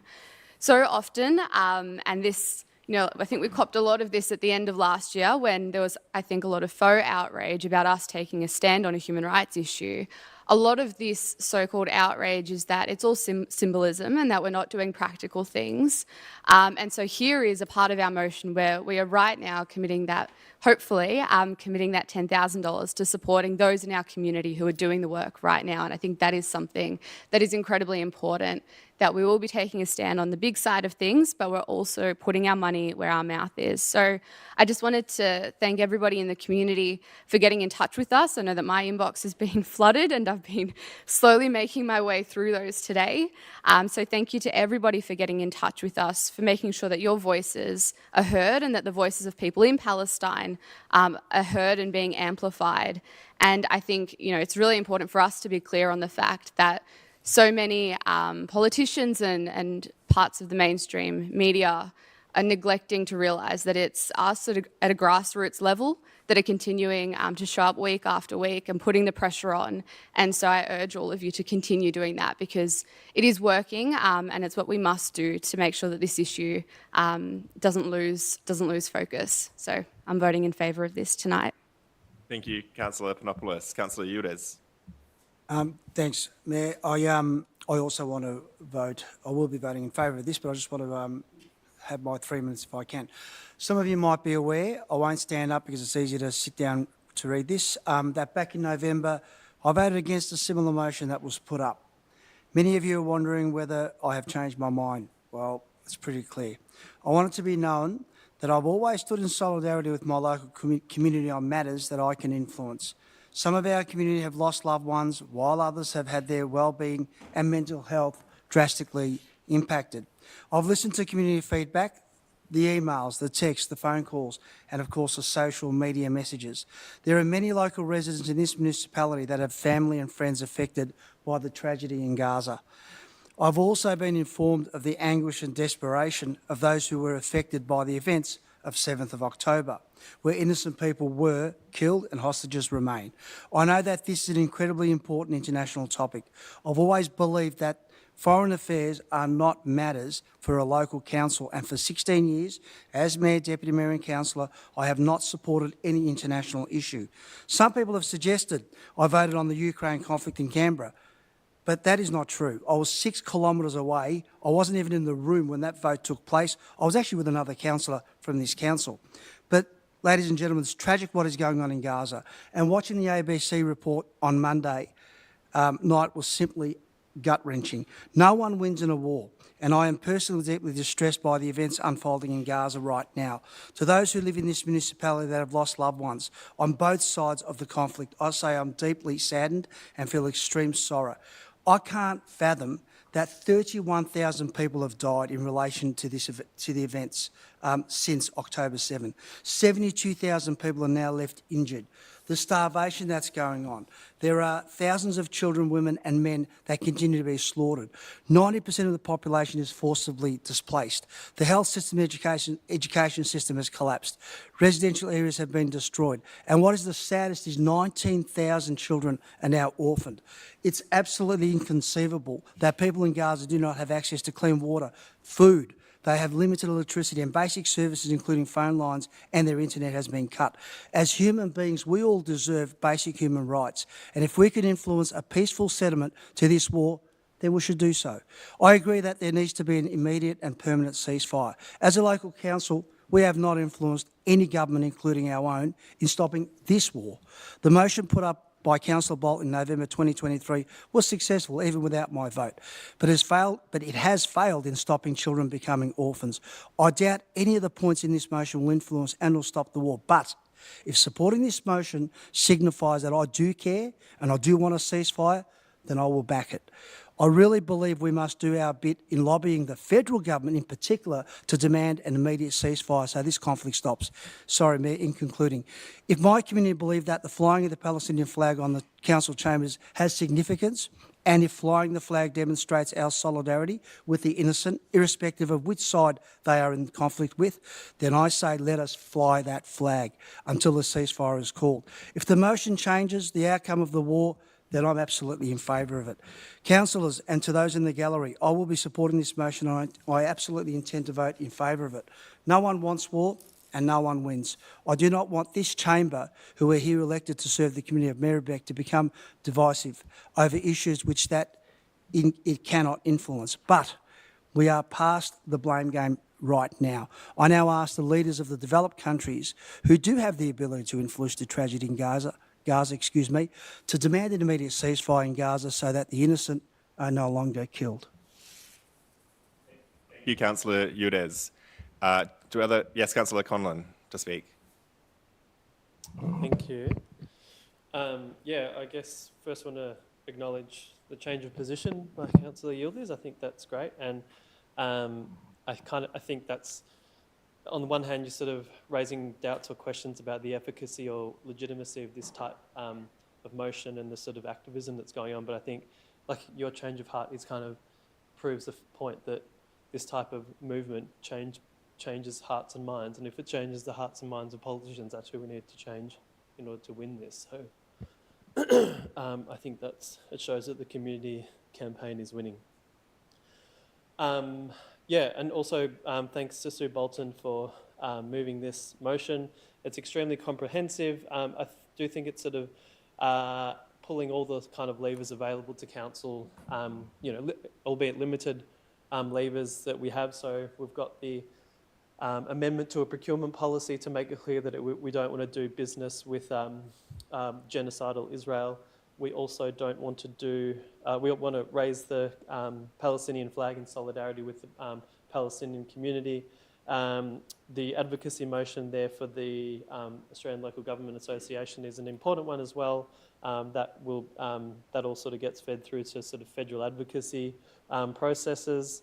And then obviously this direct support for local Palestinian families and communities with the $10,000 funding there. And also, yeah, sort of making sure that we're consulting with APAN, the Australian Palestine Advocacy Network, because they're the experts on this, particularly the complex issue of procurement. I know that it is a difficult issue for council. I mean, you know, like when you start to look into procurement stuff, like the way that the sort of international sort of, you know, business corporate system works is that there's subsidiaries of companies, so it can be extremely difficult to sort of understand which companies you're doing business with and whom they're doing business with. So yeah, this motion does give officers a bit more time to look into that with a bit more detail, and to also consult with the Palestine Advocacy Network.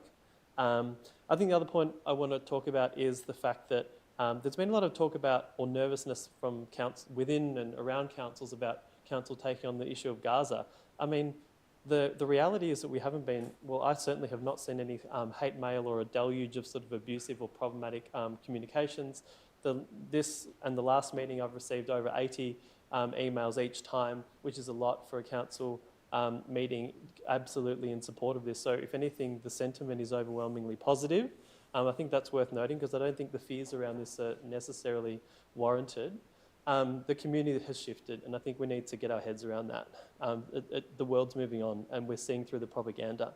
And I also think it's worth noting the councils who are not here in support of, or even showing up at this particular item, and I think some of them... Councillor Conlon, if you can just keep your comments to the matter. Yeah, are not here, and it's shameful that they're avoiding having a position on genocide.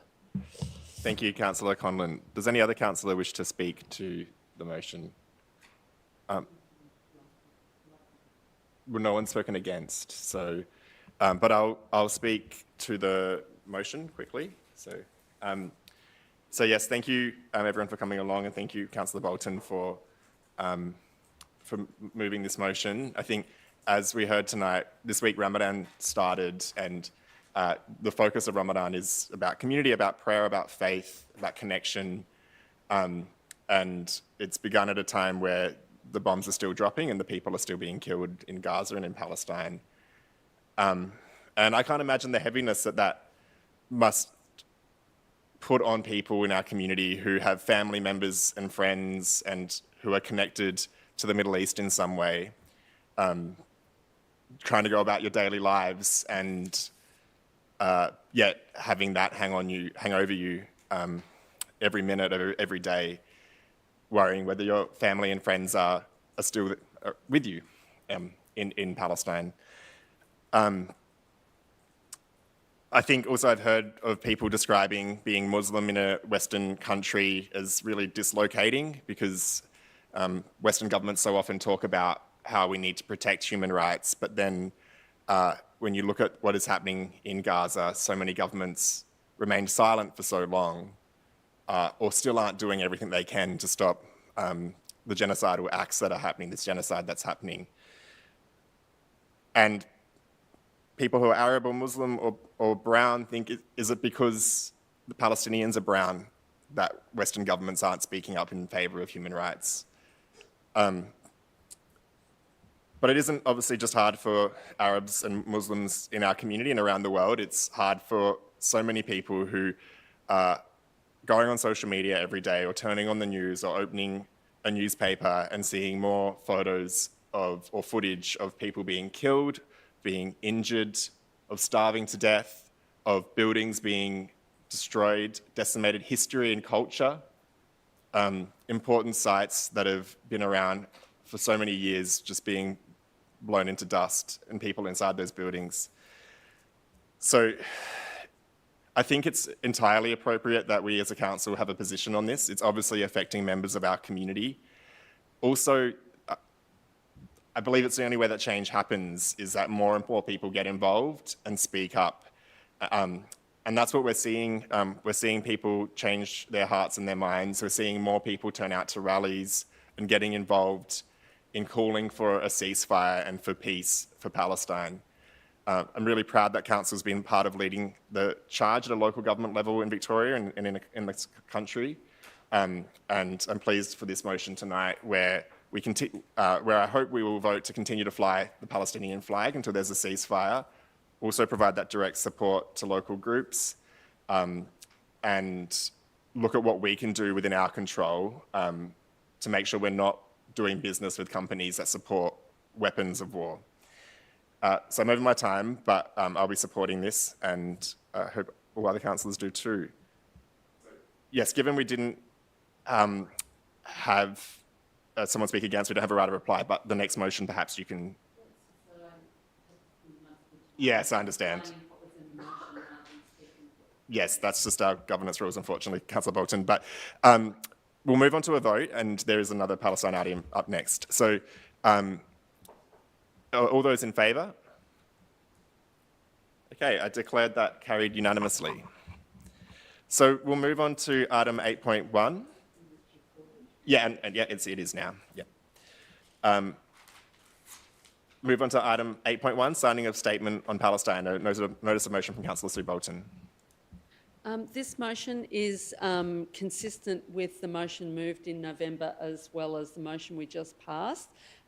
It's for Council to sign on to a statement by well over 330 elected representatives calling for an immediate ceasefire and end to the occupation of Palestine and calling on Israel to abide by international law and various other bits. So I think it ought to be straightforward that Council should sign on in support of this statement.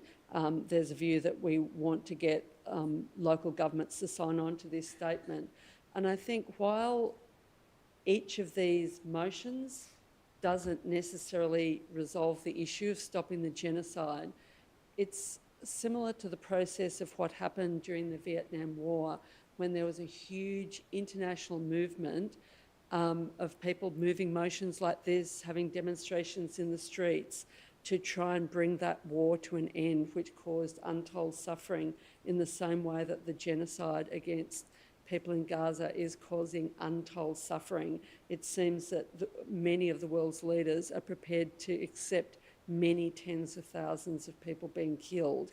And you know, we've had now 9 councils in Victoria pass motions, the latest 2 Ballarat Council and Brimbank Council, and there are also councils in other states as well. So I think this is part of the push from ordinary people who can see that this genocide is indefensible.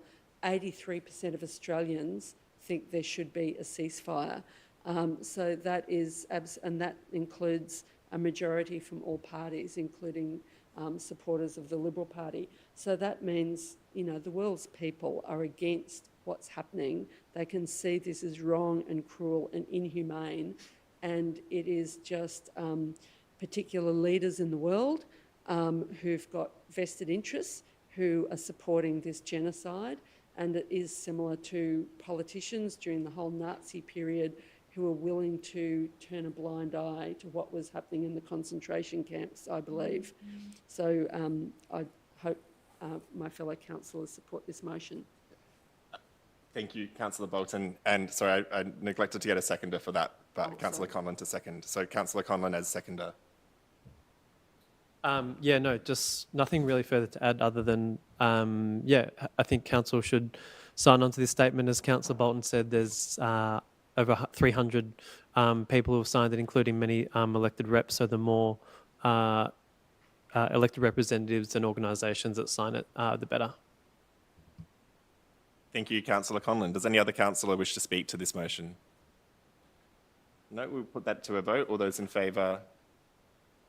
Okay, I declare that carried unanimously, and we can have it recorded like that. We'll now move on to the other notice of motion. I think it's 8.5, illiteracy, human rights and council processes. So moved by Councillor Bolton. Do we have a seconder? Councillor Panopoulos? Go ahead, Councillor Bolton. We heard from the gentleman who spoke earlier, Colin, about the situation his apprentice experienced when having dealings with council.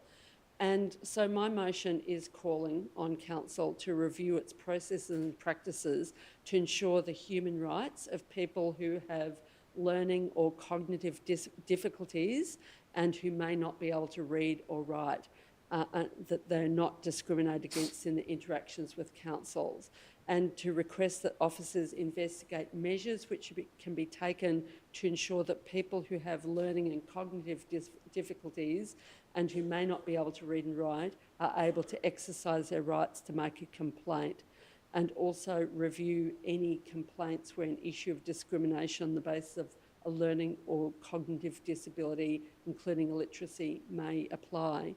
And I think especially now that councils, government departments, all sorts of institutions, private, corporations, etc., have moved into an online world, sacking staff and replacing them by people self-serving over the internet, which might be very convenient for a lot of people.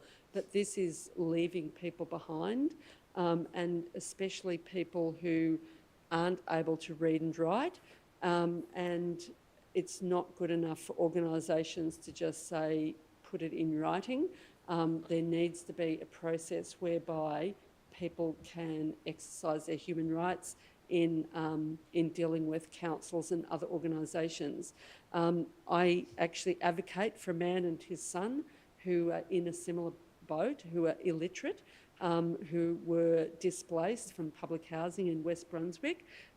So I know some of the difficulties that they experience because I've had to become an advocate on their behalf. And I think, I'm hoping that council will come up with some really good proposals for how to improve people's ability to engage with council over issues. And I think there's similar issues that are faced by people who might not have a good grasp of English as a result of maybe being newly arrived migrant, or else even just people who are terrified of talking to the bureaucracy or are underconfident in explaining themselves to someone in authority. So there are a range of people who are who suffer as a result of not being able to communicate properly with council. So I'm hoping councillors support this motion unanimously, because I think it is really important. There's quite a large number of people across Australia who are illiterate. It's a much higher percentage than people realise, and some people might be fully illiterate, some might be functionally illiterate. So I hope people support this motion. Thank you, Councillor Bolton. Councillor Panopoulos, the seconder. Thanks, Mayor. And I just wanted to say thank you as well for bringing this to our attention. I think it's something that it hasn't been put on my radar before, and so I really do appreciate the time that you've taken to come in and to talk through those issues there. I think this is something, and as evidenced by Councillor Bolton putting in this motion, this is something that we take really seriously in terms of our processes being properly accessible and properly inclusive, and that's what we aim to do. So with our community consultation, we've had a real pivot to accepting submissions and feedback in different languages. So that's been great. That's been on the increase in recent years, as well as putting out our comms in plain English and trying to get rid of all the internal jargon that, like, unless you're in the council system, it is super isolating. So we've been getting a lot better at that, and that's been a deliberate, concerted effort. So that's been great. But this is an area that at least wasn't at the top of my mind. And so I just want to say thank you to both Councillor Bolton and to yourself for coming in, for highlighting this issue. And I think that, making our processes, all of them, from the the outward-facing community engagement and consultation on fun new projects, and also the serious stuff like the infringement notices, making them properly accessible and inclusive is really, really important. And I'm looking forward to seeing how this actually shapes up within our processes. So thanks once again. Thank you, Councillor Panopoulos. Does any other councillor wish to speak to this motion? We might move to a vote. All those in favour? Okay, declare that carried unanimously. We'll move on to item 7.1. Back to the start of our agenda. So moving around Merri-bek final transport strategy for adoption. Do I have a mover? Yeah, Councillor. I'd be happy to move the motion with an amendment which was a few amendments which were circulated by Anita earlier this afternoon. That could be, did that get passed on?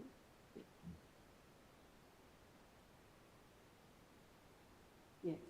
So my amendments, firstly, the first few amendments are to deal with an issue which was raised by one of the residents, Nick, earlier in discussion, to, so rather than talking about any one form of transport being more essential than another form of transport, that, it's got neutral language to indicate that all forms of transport are essential to one, some or most people.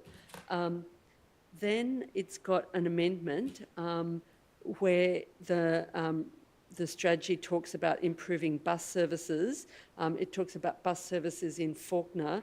I'm proposing it also talks about improving bus services in Newlands and Coburg North. I'm sure these aren't the only areas in Merri-bek that need improvement in bus services, but these are particular public transport deserts, as we heard from a question earlier. So, sorry, Councillor Bolton, I forgot to get a seconder, which means sorry. your time hasn't officially started, which is good.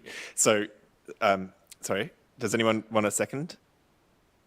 Yeah, so we've just heard what the actual motion is. So yeah, Councillor Conlon's happy to second. So sorry, Councillor Bolton, your time will start. But also, I really need to use the bathroom. So I might just ask if Councillor Panopoulos says, because we don't have the Deputy Mayor here, just as the previous Mayor, to just sit in the chair. I do want to listen, but I just need to use the bathroom.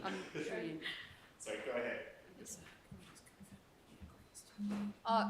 Can I just double check? Are you guys all fine with me being the acting chair for this moment?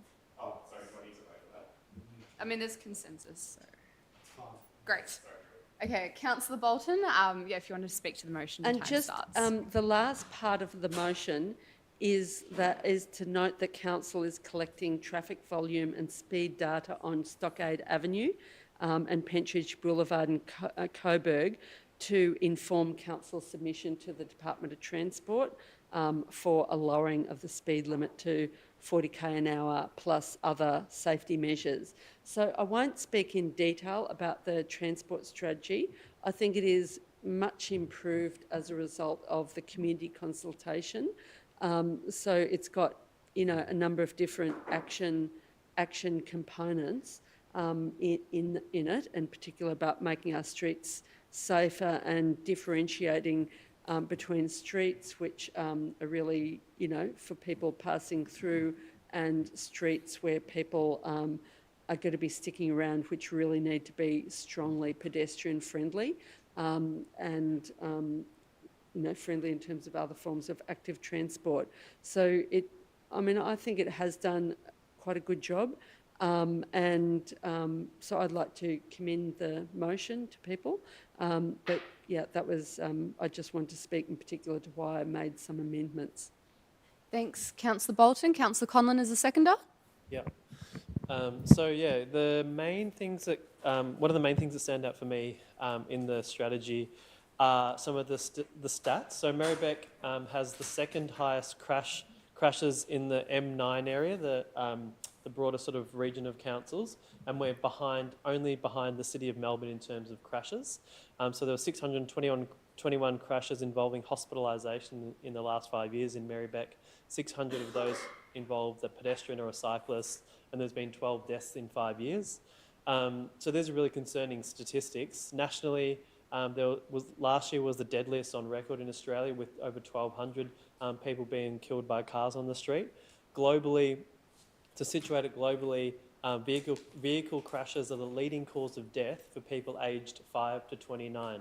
So I think it's quite clear that I think it's safe to say it's like an epidemic of sort of silent violence that's occurring across our streets here in Merri-bek, Australia and the rest of the world. But I think it's really odd how this type of violence is normalised in our car-dominated culture. If we were talking about cancer, we would be horrified at these statistics and directing all of our resources to fixing the problem. So why do we see deaths caused by cars as an inevitable phenomenon that we're powerless to do anything about? I think the other thing we know is that the risk of a pedestrian dying on the road doubles with every 5 kilometre increase in speed above 60 kilometres. So every time every time a car is going faster, obviously the risk of death increases. So this fact confronts us with the reality that there is a direct conflict between achieving fast-moving, free-flowing traffic and road safety. These two things are in direct conflict with each other. You can't have both of these things. If you want fast-flowing, free-moving traffic, you cannot also have reduced road trauma. So this means that councils have to make a difficult choice. If we want to genuinely reduce road trauma, we're going to have to slow cars down. And this is relevant to the transport strategy because this document guides future council decisions on how we manage our streets. I'm hopeful that it will pass tonight, but I think the real test of councillors' support for reducing road trauma is going to be how they vote on decisions when we ask council to change the way our street functions, which is often going to result in either slowing cars down or sometimes removing cars from certain streets. Too often we see councillors in this chamber say they support road safety, helping residents through petitions and advocacy letters and all these types of good advocacy. But when push comes to shove and when it comes to councils exercising their actual power to change the way the street functions, too often they vote against these physical measures in the real world that will actually result in slower cars and therefore reduce road trauma. So look forward to hopefully passing this strategy tonight, but the real test is going to be when councillors actually vote on changes to the way our street actually functions. Thank you, Councillor Conlon. Councillor Panopoulos. Speaking in favour, just to be clear. So yes, I'd like to speak in favour of this item and just firstly begin by thanking the whole team of council officers who've been working really, really hard on this for so many months. Also, thank you to everybody who engaged in the consultation process, who sent emails and who's showed up to our council meeting this evening. It really does make a difference when people engage in good faith with our council processes, and it makes the work that we do so much stronger because it's got the backing of our community. So a huge thank you for that. I just want to echo much of what's already been raised in discussion this evening, but also want to highlight as well the Streets for People framework. That is something that I'm really pleased to see that we're pursuing. And it's because, there is a bit of a false dichotomy that, people try to present us with when it comes to active transport and making our streets safer to be in. So, streets that work for us, where it's fun and it's safe to walk and ride and catch public transport, these are all things that are vital to having a vibrant, thriving city that is full of life. And so this transport strategy is just one piece of that puzzle to creating a Merri-bek that's looking forward to the future of how we manage our streets, one where we can all feel safe to walk, to ride, to catch public transport, whether that's to and from school or the local park, work, the shops, the local pools and the libraries, and to our friends and families' places.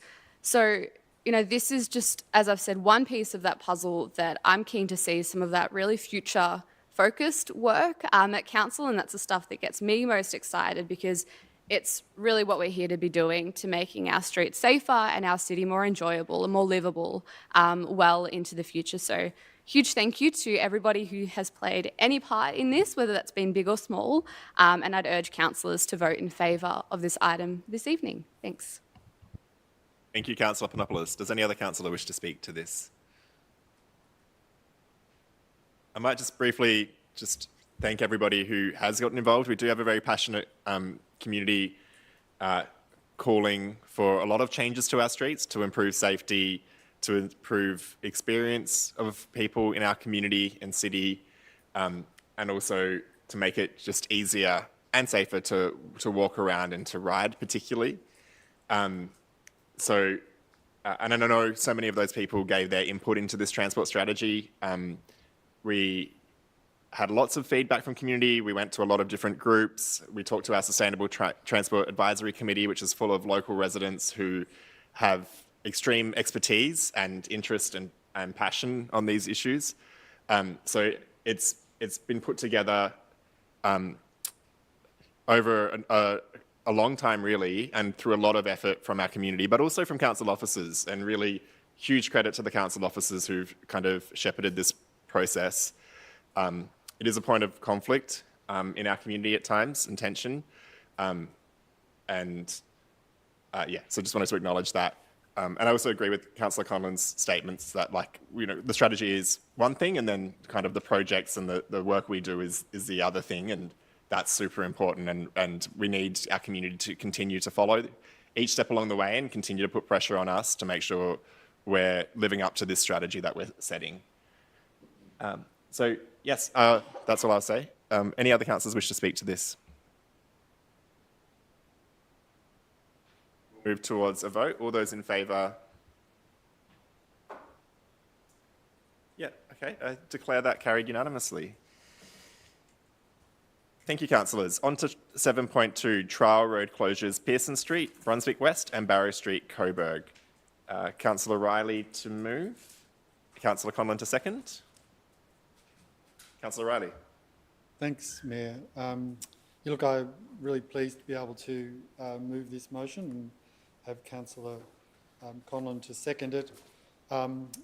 Whilst we haven't gone out and asked people whether we should or shouldn't be doing this kind of work, it really fits in with just the policy that or the strategy we've just adopted, where we're actually testing out local roads that really need to have treatments that prevent rat running and all the other things that are going that certain drivers will push the limits on. So it's really exciting that on Pearson Street at Albion and on Barrow Street at the Harding Street intersection, we're looking to begin trials. I'm pretty aware not all councillors are going to support this, but this is, for me, a trial is where you actually test the community's response, whether they are the people living there, working there, playing there, going to school there. And in fact, one of these is right on a school. So we've been talking to some of the locals in that area, but not everyone. But a trial will actually give us the chance to do that. It means it has to go through a formal public process. We have to tick all the right boxes, make sure that we bring people with us. If we hear that people don't want to close the street, then we'll stop the trial and we won't end up closing it, because we'll have brought the house down, or whatever the adage is that might actually indicate that people are not happy with it. But I think when we have done it at John Street, and the other one opposite the Brunswick Village, I've forgot the name of the streets, but we've done quite a few recently where we've tried to improve the amenity for the locals, improve the pedestrian and other active transport modes, but limit some of the amount of cars that we're getting on our roads, because we know how people love Brunswick, they love Coburg, they love Merri-bek, and they want to come visit us. We just want them to try and do it in a less intrusive way with big motor vehicles. So this is a good chance. And I should say that we need to appoint the Mayor as the Chair and a couple of councillors, I'm happy to put my name in there. I'm just wondering if any other councillors sitting around the table want to be on there. Councillor Conlon. Councillor Conlon, we'll add your name, and Councillor Bolton. That's required 3 if there's no other competition. Yep, Bolton, Conlon and Riley, and if people are happy with that, I'll leave it at that. Thanks so much. Thank you, Councillor Riley. Councillor Conlon as seconder. Yes, happy to support this. As Councillor Riley said, there's still a lot of consultation to do, so we'll see how things go. But I think the other thing I want to talk about is just how, I think we need to rethink how we talk about this particular issue. So yes, the proposal is to close these 2 streets, but specifically we're closing the streets to through traffic. What that means is that we're actually opening the street to everybody else. So we're opening the street to people who are currently excluded from safely using and accessing the street, which is all of the hundreds of school kids and parents that go to Brunswick North Primary School and St Bernard's Primary School. All of the people who ride to these destinations, use a wheelchair, pram or scooter. So I think, yes, I know road closure is the sort of specific legal term that we need to use in order to do a process, but I think more broadly what we're doing is we're really opening the street to everybody else in the community. So, yes, what else am I saying?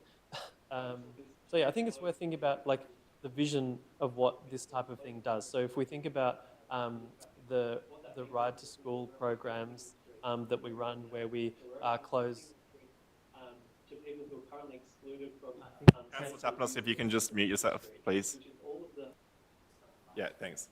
So yeah, I think it's worth thinking about so what we're trying to do here is if you think about the ride to school program, let's say like Brunswick East a year or 2 ago, where the street was closed in front of the school. What I went down there and what it looks like is that there's hundreds of kids and parents like riding the street, kids playing, riding a bike, parents, teachers and the neighbours all having a chat. It's like a sense of community. That's what we're creating when we close these streets. It's not a sort of a negative bad thing. It's actually creating something new and different, which is a really a community building kind of place where people can meet each other in an informal environment and in a safe place. And it also allows the kids to, when they get to school, that they're getting there on a safe route without having to compete with cars and vehicles. So I think we should be doing more of these things across the municipality to achieve our sustainable transport objectives, but also, again, this issue about addressing road safety and reducing road trauma. Thank you, Councillor Conlon. And just noting, we have Councillor Tapanos and Councillor Carly Hannon joining us online, and they were approved to join us online earlier. Can I ask a question? Of whom?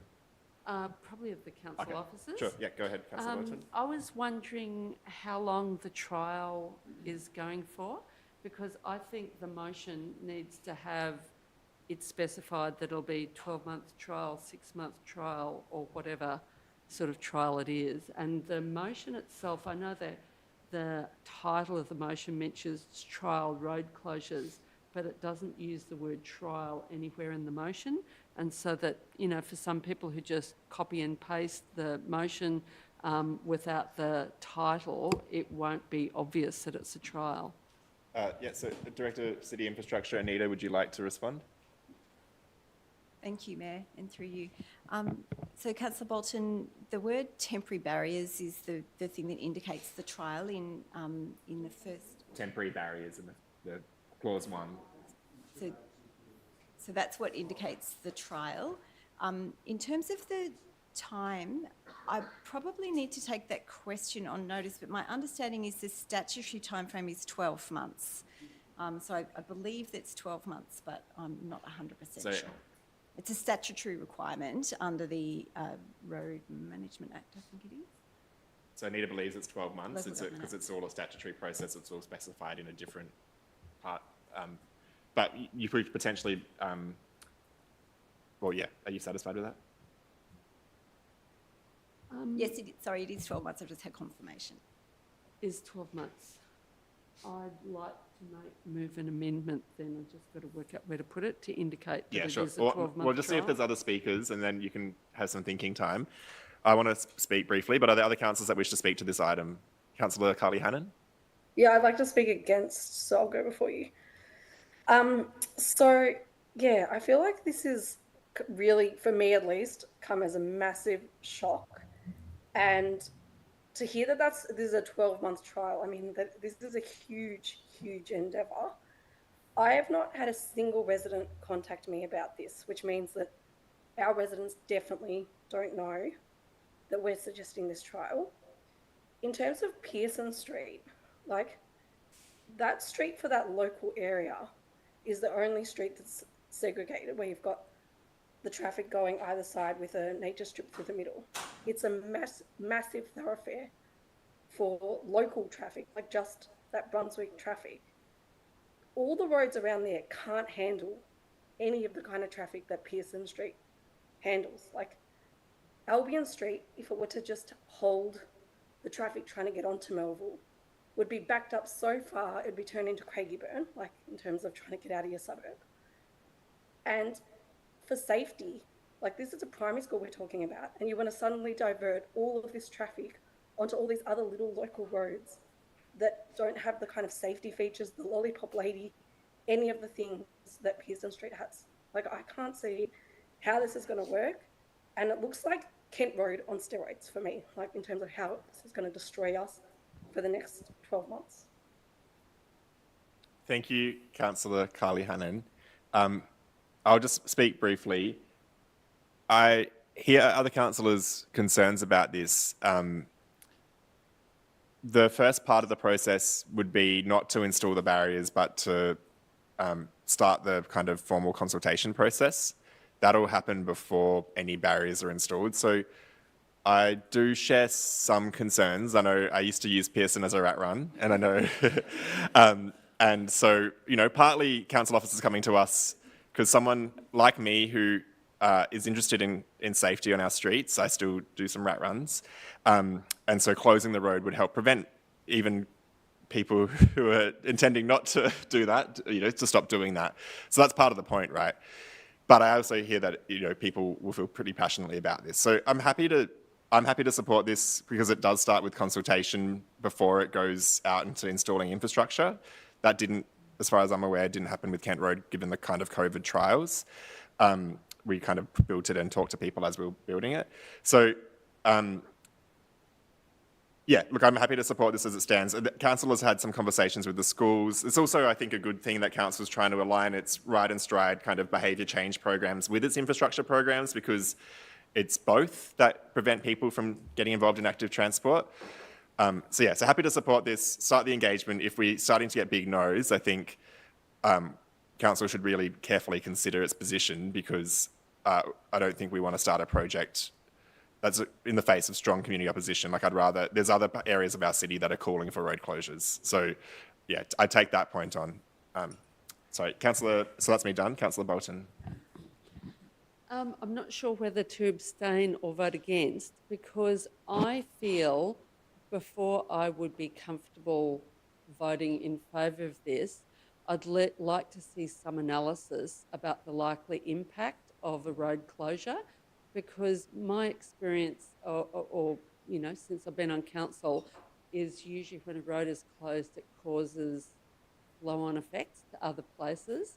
And I know that I'm aware, or at least I've been told, I haven't had personal experience, that when that Jones Street was closed in East Brunswick, it really improved things for that street, but it shifted the problem to another street. I've forgotten the name of it. I'm certainly aware when the no right turn sign was put in place in Waterfield Street, then the traffic all went up Bell Street and Main Street and caused massive problems. There have been a lot of bike accidents at the intersection of Main Street and O'Hay Street, not just because of that, but that's compounded the issue. So and also just listening to Councillor Carly Hannon talk about some of the impacts in terms of crossing, you know, kids crossing roads that don't have the safety features. I'd rather vote on this with some analysis of potential impacts. I know staff won't be able to fully analyse it until the trial, and you know, the fact that it's a trial does give me some comfort, but I'd like to see a little bit of anticipation about the likely impacts. And now maybe there might be more people who might ride bikes and scooters and so forth, and that also should be part of the predicted outcome. But I'm not comfortable voting on or voting in favour of this without that sort of, with at least some of that anticipation in the report. Thank you, Councillor Bolton. Councillor Panopoulos.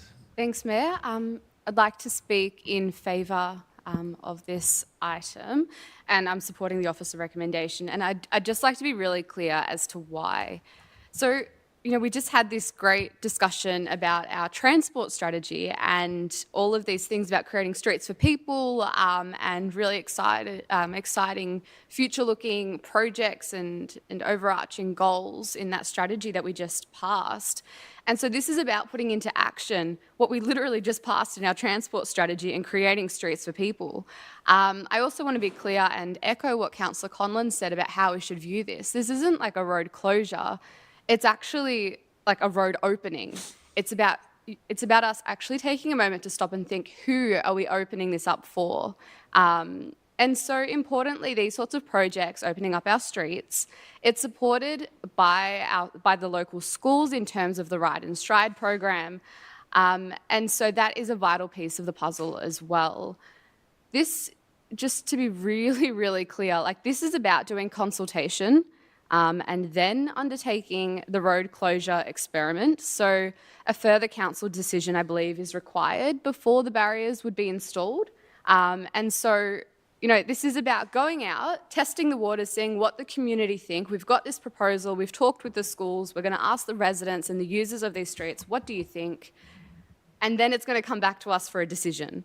So if we get some resounding feedback that, hey, you know, good idea, but you've missed the mark in terms of location, we can adjust our plans according to that. So, you know, this is about us, like we've just passed this really great transport strategy. I think it's time for us to put into action what we've committed to. It is time for us to take that first step towards reshaping our streets, to making them more enjoyable and more safe for people to walk and to ride down. And this is one way that we can do that, through starting the consultation on what is a temporary trial process, which at every step of the way, if we get feedback that says this isn't working, we can always adapt what we're doing based off of that. So look, I urge councillors to vote in favour of this. It is coming back to us before we stick in any sort of barriers, and this is quite a long process that will involve a trial. So, yeah, please vote in favour of this and I guess stay true to the values of the transport strategy that we all just passed. Thank you, Councillor Panopoulos. Councillor Tapanos. Thank you very much, Mayor and councillors. It'll be a bit wise to also just get some feedback from council officers what the process is, because I think it is a little bit confusing. Will there be a vote before the temporary installation occurs? Yeah, let's just put that to Director Anita. Yes, thank you, Mayor. Yes, there will be probably July. We would be coming back with the results of the consultation for council to make a decision whether to go ahead with the trial. And the public hearing is part of the trial, or the pre or after July process? So the public hearings in this instance are ahead of that decision, so that councillors would have the opportunity to hear from the public on the idea of the trial. Okay, thank you for clarifying that. I'll continue speaking against this motion. And I hear what Councillor Panopoulos said about the strategy, but when you really analyse the objectives of the strategy, and that is to create safer streets and to avoid rat running, and you apply that specifically for this geographical area, the way traffic moves here, in my view, it would be counterproductive to the objectives and the strategy and will make the area less safe. I know the area quite well. I grew up not far from it, and I live not far from it. It is an area that is, Pearson Street is used quite heavily. It is quite wide and it is designed to take some traffic. If you were to proceed with closing the road at Albion Street, the likely outcome is that people will cut the corner either through Newman Street and into Westbourne Street, very local small streets that are heavily pedestrianised and have kids walking to school. You would actually be diverting traffic from what is a fairly major road and a wide road into little side streets. It is actually, in my view, nonsensical, will not work, should not be trialled. And really, I struggle to come to terms with consulting the community on an idea that is just not feasible and not working.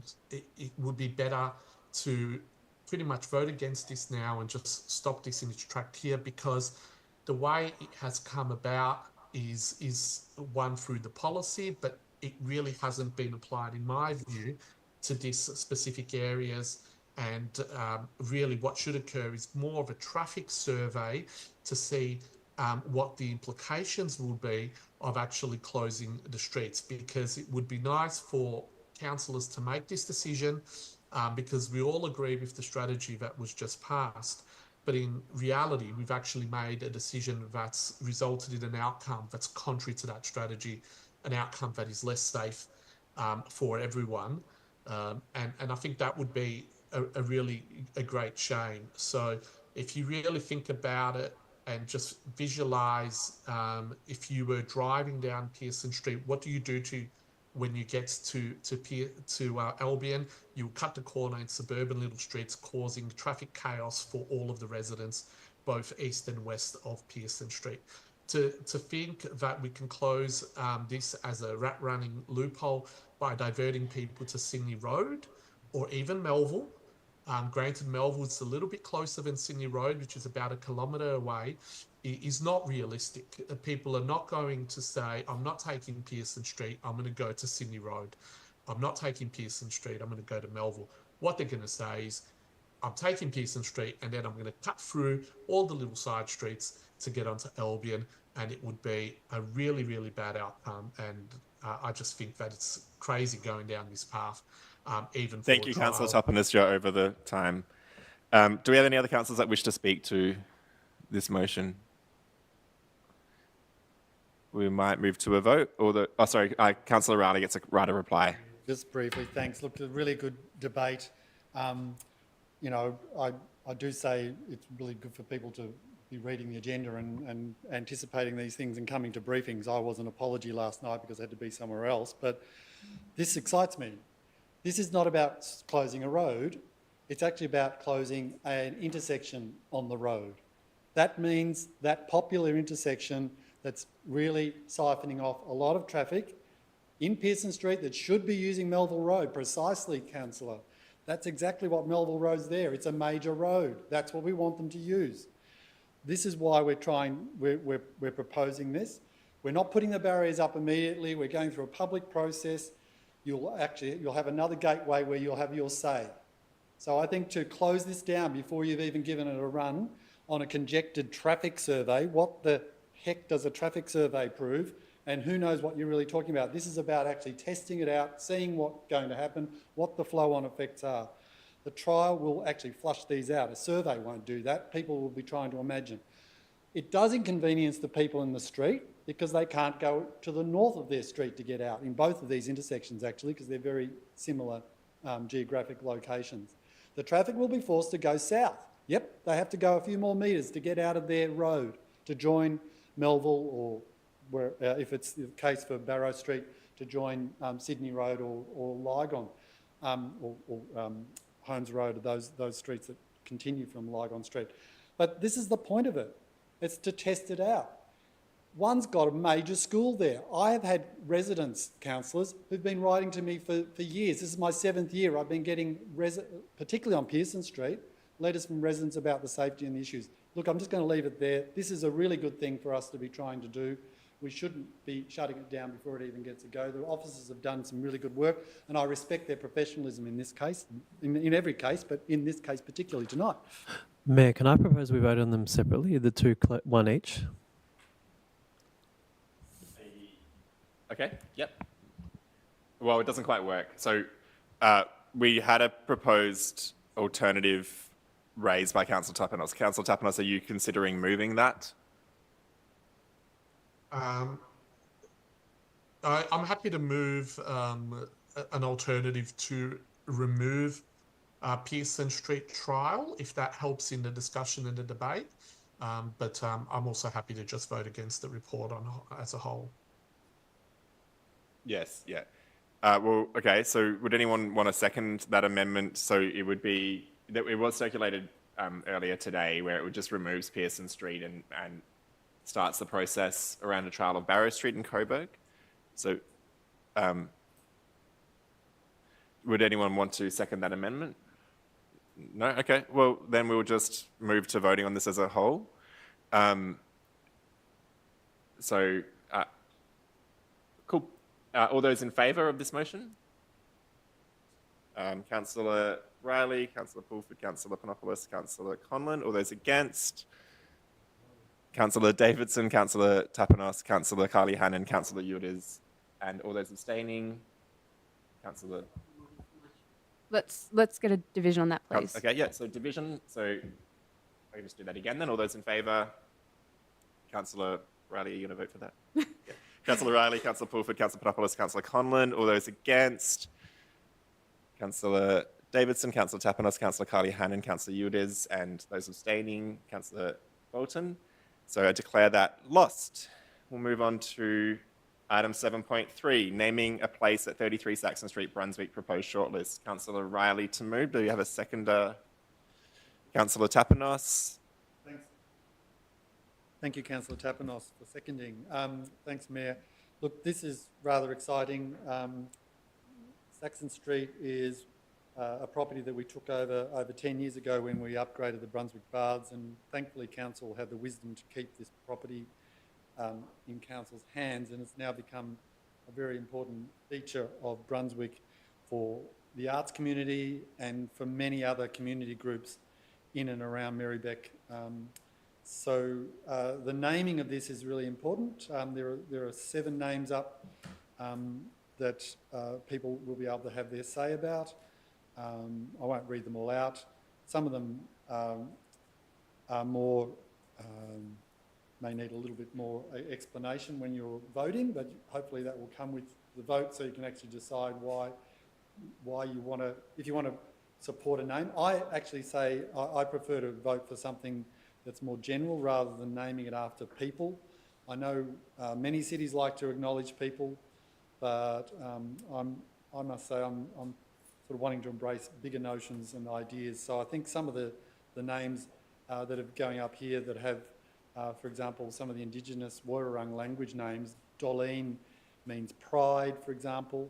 Ballam means butterfly, and Dorong, or Dorong Arts Centre, Arts Precinct would be the full name, but Dorong means heart. So I rather like some of those words, and I'm hoping to see, and interested to see how the community will be responding to these suggestions, because people have already put them in. This is a chance for the democracy to take effect, and we'll get a sense of what the community do. Ultimately, it's council that approves this, so I'm really looking forward to that process. Thank you, Councillor Riley. Councillor Tapanos as seconder. Yes, thank you. Quite exciting it is. So another sort of step in the progress, and we look forward to completing this arts precinct probably by the end of the year or early next year. And this report, I guess, is about the name. I just wanted to emphasise that it is the name of the precinct of that property as a whole. And therefore, there will be many more opportunities to name things within that area, such as the open space and the new building and even rooms and meeting rooms and so forth that are part of the complex. But this name specifically is for, I guess, the whole property. And that's why you see that there is words like precinct and hub and centre around those areas. So I encourage the community to let us know what they feel is the best name for the precinct or the hub or the centre, and participate in the process. For me, I really hope that it will be a name that means that this facility that we're investing millions and millions of dollars in is very recognisable as a council facility, and it's welcoming and accessible to the entire community. And it really says this is your arts hub or your arts precinct or what it might be. Please come in, engage, participate, find out what's happening here and be involved. So yeah, I'm really looking for a name that is welcoming, inclusive, and really puts this on the map as one of the major facilities of Merri-bek City Council for our arts and culture precinct. Thank you. Thank you, Councillor Tapanos. Does any other councillor wish to speak to this? Might move on to voting. All those in favour? All those against? Okay, so Councillor, yeah, and any abstentions? Cool, I declare that carried. We'll move on to item 7.4, naming the park at 14 Frith Street, Brunswick. Councillor Riley's keen to move. Any seconder?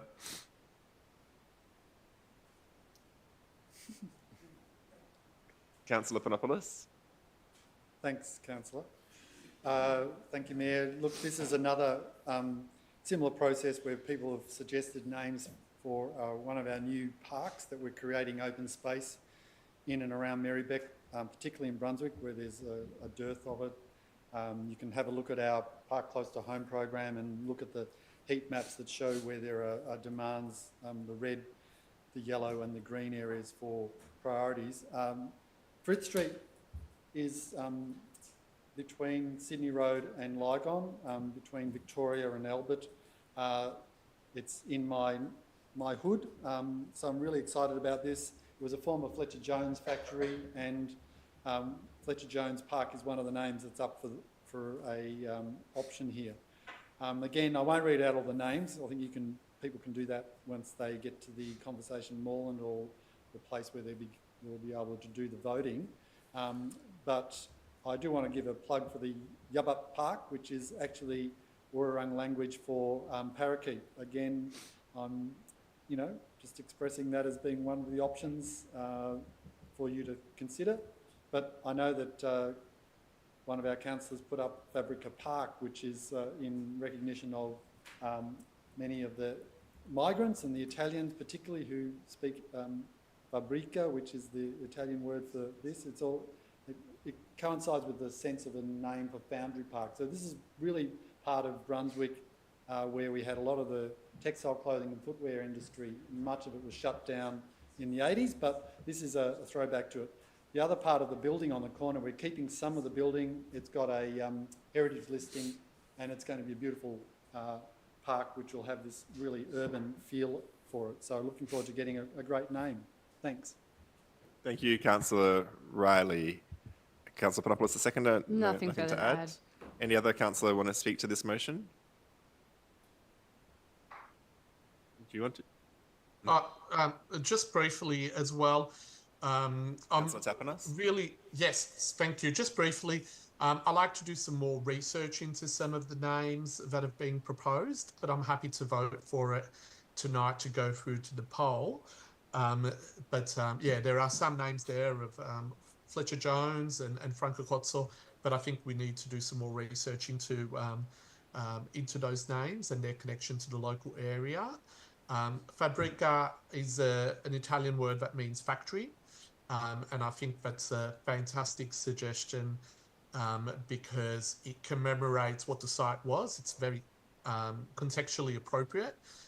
And we're spending a lot of money in retaining the walls and a lot of the heritage fabric there, which is reminiscent of the factory. And to have it in an Italian word which commemorates a lot of the migrant workers would have worked there, I think is very fitting and appropriate. So I just thought I'll mention that as well, but I look forward to the outcome of the poll. Thank you, Councillor Tapanos. Any other councillors wish to speak to this? We might move to a vote. All those in favour? And I declare that carried unanimously, which is being recorded. So we'll now move on to item 7.5, land adjacent to Brunswick Baths, options for future use. So I'm happy to move this. Do I have a seconder? Councillor Riley. Oh, yeah, sorry, saw Councillor Riley first. So this relates quite a lot to item 7.3, 33 Saxon Street. It's a building that is on that same site and borders Brunswick Baths. In the past, council had intended that that land could be potentially used for an expansion of Brunswick Baths. But we also, during the construction process, realised that that building wasn't at its end of life, and for sustainability reasons, we've kept the shell of that building. So we now have a decision to make about what we're going to do with that building, and there's a lot of interest in it, not just from the potential reserve, well, the idea of using it for Brunswick Baths in the past. There's also, given it's part of the Saxon Street site, it could be a really good maker space, or it could be a really good gallery or further art space, and there's a number of organisations interested in it too. So I think this report essentially asks council officers to look into what options we have for the future of that land and that building shell, and it'll come back to council for a further decision. So it's really just asking council officers to do some more work on the future of that site, and then we can decide what we think is best use for the community for that building and that land. So Councillor Riley is seconder. Anyone else that wishes to speak to this item? Councillor Tapanos? Just briefly to say that hopefully at the end of the year or early next year, we're going to be unveiling this whole precinct, this whole centre, which is going to be fantastic. It would be a real shame to have a portion of it in the northwest corner that is underutilised. So its time has come for us to put our minds to what we want to see the future use of this area to be.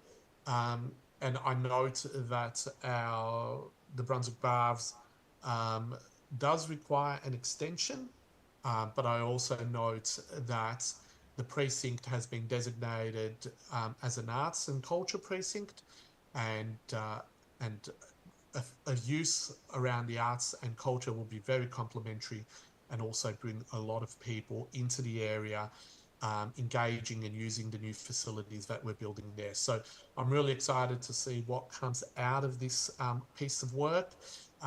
It's going to analyse all options, and we can make a decision later in the year about which way to proceed.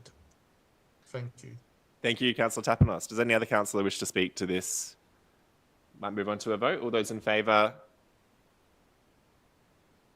And I can see that's been carried unanimously. Item 7.6, 33 Saxon Street, Brunswick.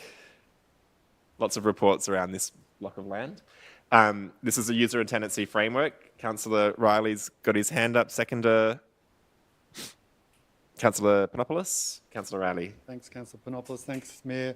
Yeah, look, this is another exciting step in getting prepared to open Saxon Street, or whatever the new name of the place is going to be, once we finish constructing it at the end of the year, or hopefully before the end of the year. And these are the projects have already been selected, and this is their work in designing the mode of operation for the site, how it will operate.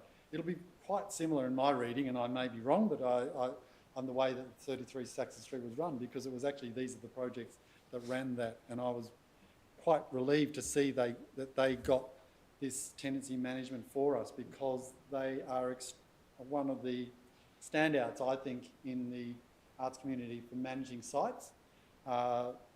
They make things easy for people. They always say yes, almost always, and they'll try and do their best to help people. Artists and community groups run their meetings and do their workshops, whatever they're doing in those spaces.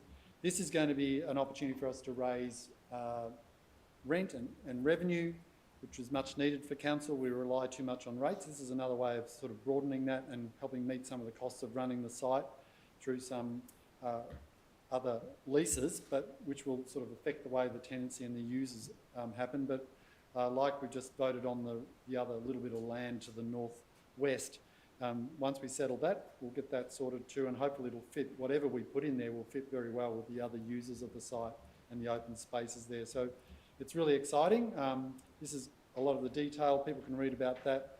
It talks about the type of people, the type of events, the type of things we want to have going there. We want diversity. We want to activate the space. And they run the sites really well at night, even though there's staff not there. You can self-manage access to the site and security and so on. So I'm really looking forward to this new building being able to even make it more safe, more friendly for our community to use. So I'm really looking forward to getting this agreement framework happening as well. Thank you, Councillor Riley. Councillor Panopoulos, nothing further to add. Any other councillors wish to speak to this item? We'll move to a vote. All those in favour? I declare that carried unanimously. Moving on to item 7.7, draft homelessness strategy. I can see Councillor Bolton's on her feet. No, I sent around an alternative resolution a bit earlier.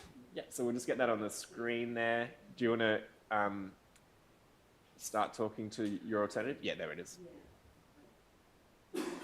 So, sorry, we'll need a seconder for that as well. So you just want to, can you just outline quickly what your amendments were? Yeah, so basically, in addition to adopting the strategy, note that council opposes hostile architecture or other measures that are aimed to deter homeless people, such as blaring of loud music after hours. The next dot point I think I'll have to remove because I didn't realise the council already has a library social worker. Or continue having a social, yeah. So if we could just change the wording, don't delete the point, just continue having a social worker at the Coburg Library at certain times. Improve amenities for people in precarious housing situations around the Coburg Mall, such as providing mobile phone charging that is accessible after hours, including an increase in and improvement in the maintenance of public toilets in the Coburg Mall. And then lastly, consider including improved amenities for people in precarious housing as part of the Coburg revitalisation project. Such amenities would include access to showers, a kitchen, and lockers. And so as I'll speak to that. So firstly, we just need a seconder. Do we have a seconder? Councillor Conlon? Yeah, go ahead. Yeah, so I would like to speak to it. I felt like there needed to be more in the homelessness strategy. I still feel that there needs to be more, like it's good as far as it goes, but I feel that it needs to go further. And I am particularly concerned about people in the Coburg Mall, some of whom might be homeless, but some of whom might live in precarious housing, like rooming housing or insecure housing, and so really need to hang out on the streets. And just the lack of services and so forth. And I think if there was more amenity for people who are either sleeping rough or in precarious housing, I think that would be really helpful. Some of the improvements in terms of improve amenity for everybody, like improving and increasing the number of public toilets in the Coburg Mall and increasing the maintenance and cleaning regime of the public toilets would be really important, and the increase in or providing charging of mobile phones for people. So I think all of these things are things that will help the entire community, and I think that would also settle down tensions that do exist between different user groups within the Coburg Mall. And I certainly think as part of the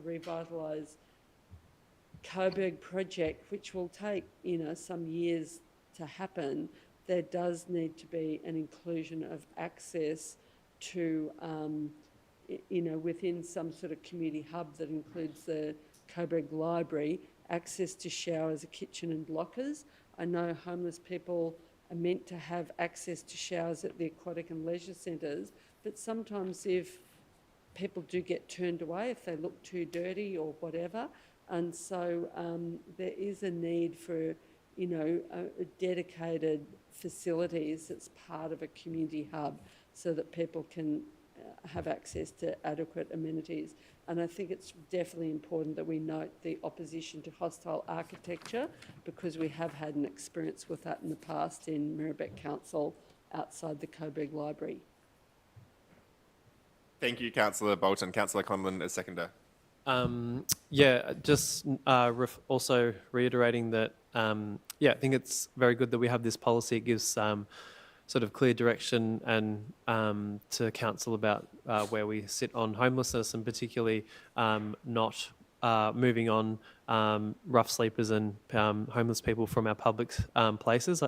I also like in the document the reference to assertive outreach. I think that councils have very limited things that we can do in this space, obviously, but that assertive outreach can be very useful in sort of linking up homeless people or rough sleepers with relevant services. And the other thing about the having access to the leisure centres is a good thing. And then also I think it's worth definitely reiterating that that we don't support council installing hostile architecture, because there are a lot of councils that do that, and that can be done very sort of without people kind of noticing. So I think it's very clear, we need to be very clear that as a council we don't support hostile architecture. Thank you, Councillor Conlon. Does any other councillor wish to speak to this? We'll move on to voting. All those in favour? I can see that's, I can declare that carried unanimously. Moving on to item 7.1, Unit 1, 6 Sutherland Street, Coburg. I need to declare a conflict. Okay, sorry, yes. My mum lives in the street. So sorry, okay, so conflicts of interest? Yeah, my mum. Do you want to just quickly explain it? Sorry. Yeah, my mum lives in the street, just a few doors up. Yeah. Okay, so you can leave, and officers will let you know when it's over. So you can see Councillor Panopoulos with her hand up. Not a conflict it's just to move the thing, okay, not a cool. conflict, yeah. So what are you moving? The officer recommendation. Okay, do you have a seconder? Great. Councillor Riley, okay. Great. Councillor Panopoulos. Thanks, Mayor. So I'd like to, as I've just said, move the officer recommendation on this item, and I want to begin by thanking council officers for the work that's gone into, going through these extra steps that council moved over the previous whole lot of months, really. So, initially, I was incredibly excited about the fact that this site could be used as affordable housing, and that we could provide this site at a discounted rate for an affordable housing registered provider. But, unfortunately, this opportunity has fallen through. And so I do think that it's time, having gone through all of those due diligence processes, that I think it's appropriate for us to sell this unit and to specifically, though, put the proceeds of the sale into the Social and Affordable Housing Strategy Reserve. So in my mind, this is about maximising how much we're able to get out of this one property. And so I believe that selling this property is truly doing that, given the circumstances, given the processes that we've followed. I think that this is the right time to do it. So for a bit of just broader context, since 2002, council's allocated $2 million to the reserve that we're hopefully going to be topping up, so the Social and Affordable Housing Strategy Reserve. So we've allocated $2 million over the past couple of decades, and that's delivered 61 homes, which equates to around 20 grand per bedroom. And of course, we're using that metric because many of those homes have more than one bedroom. So for however much we get for this sale, so however many hundreds of thousands of dollars we get, that could go a long way to building up that reserve and then delivering much needed housing in our community. And I'm specifically thinking around housing in Central Coburg, because we know that with the project that will eventually unfold, it's it's going to need both a land and a cash contribution, and so this is one way to get that off the ground. So furthermore, I do think that this process has run its course. I'm quite pleased that as council we did slow down and we didn't just think, all right, let's just sell it and put this money into the council bank. I'm glad that we did slow down and try to find alternative uses for the site. However, council doesn't have the capacity at the moment to operate this as an affordable housing dwelling. We don't have access to the list of people on the housing wait list, and so it is appropriate that we sell. In my opinion, it's appropriate that we sell this and that we put that money into where we know that we can maximise the benefit for those most vulnerable in our community.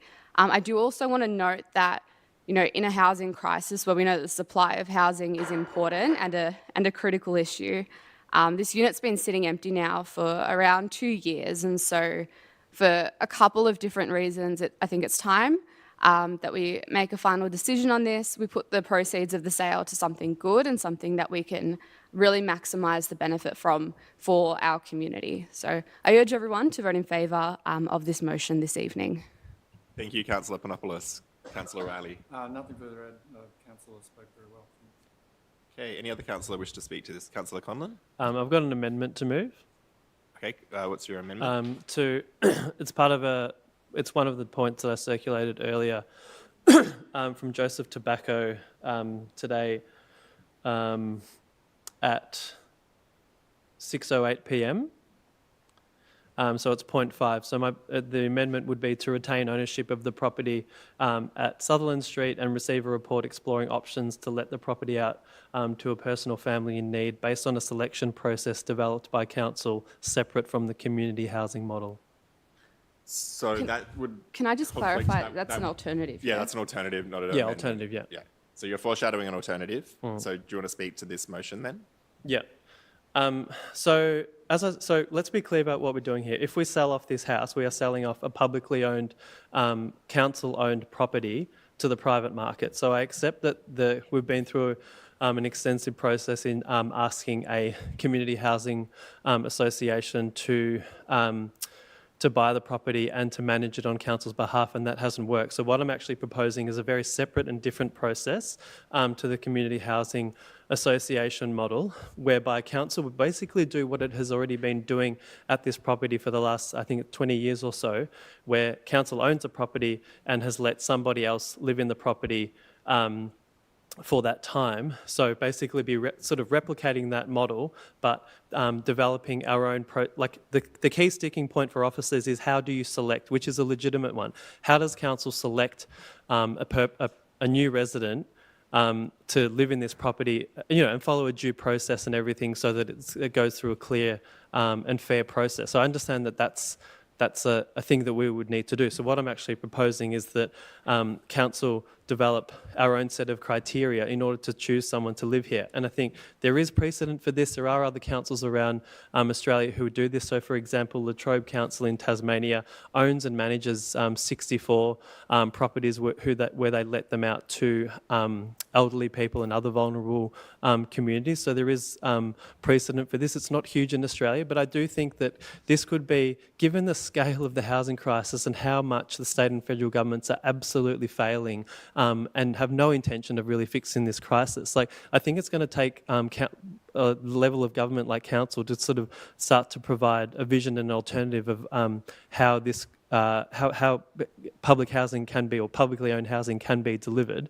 So I think if council can and should give this a go and show that this can work. And so my amendment or alternative resolution is really proposing a different model which I've worked through with officers, which would allow it gives us more time to explore exactly that kind of selection process that council could embark on in order to provide an example of publicly owned council-delivered housing, separate from the community housing model, which has so many flaws, which we know of, which are talked about by many political parties, including the Greens, about this. So I do think that this is something that council can and should pursue. This is just seeking a report, and I do think it would be very disappointing if council votes against this in the context of a housing crisis and selling off a publicly owned asset to the market.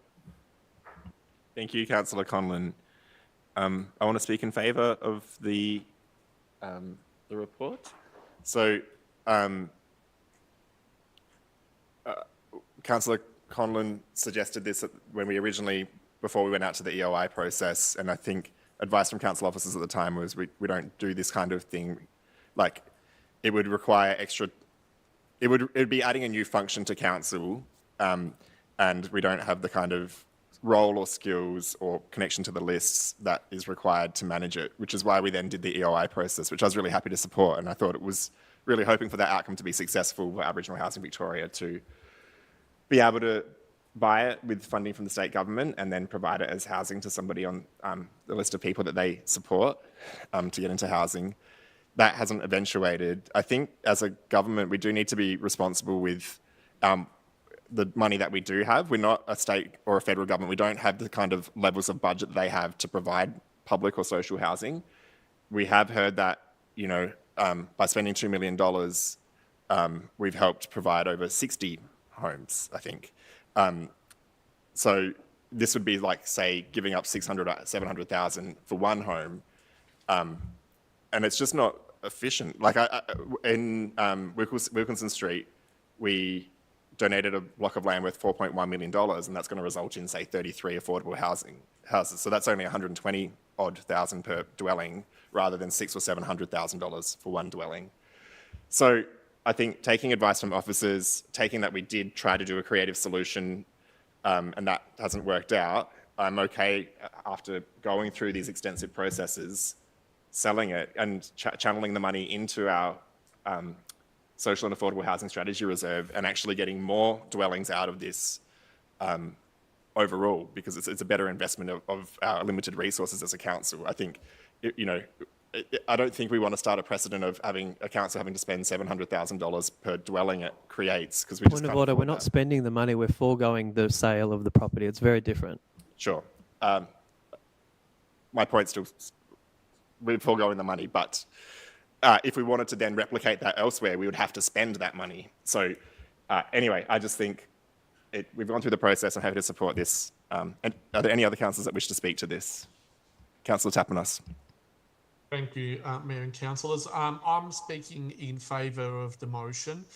And because we are in a housing crisis, and because this has been sitting there vacant for over 2 years, and if the foreshadowed were to be approved instead, it would be asking council effectively to create a new process, investigate the legal ramifications of it, and how it could work.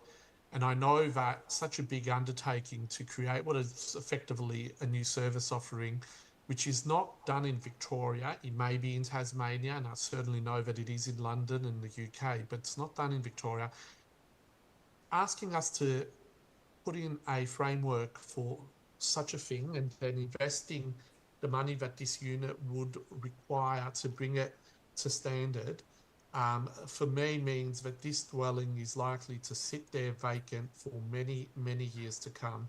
And if we were to take our commitments to affordable housing seriously, we would sell it. We would sell it so someone can go in there, restore it, and a family can live in there immediately. That helps the affordable housing crisis, putting this unit on the market immediately. It also helps, as has been mentioned already, that the money that we are to obtain from this... Sorry, Councillor Tapanos. We just need to move to extend meeting time. So we'll come back to you. Well, I'm happy to do that. Okay, sorry, Councillor Tapanos. Yeah, so we had a moved by Councillor Panopoulos, seconded by Councillor Riley. All of those in favour of extending meeting time?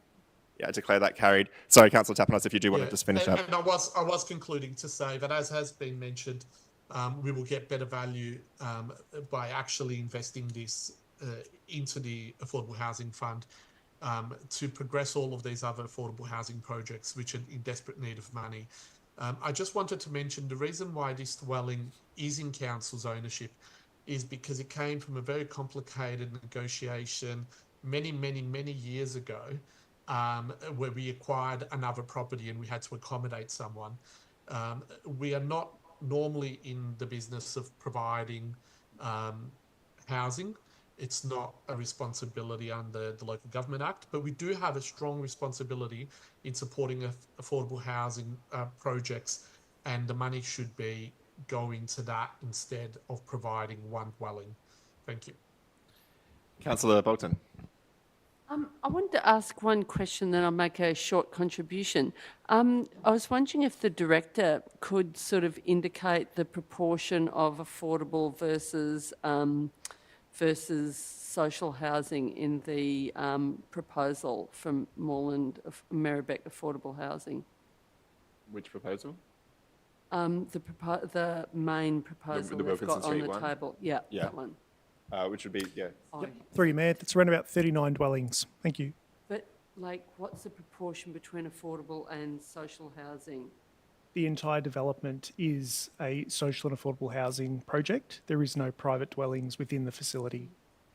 No, I guess what I meant was affordable and social housing mean different things. So is it all social housing?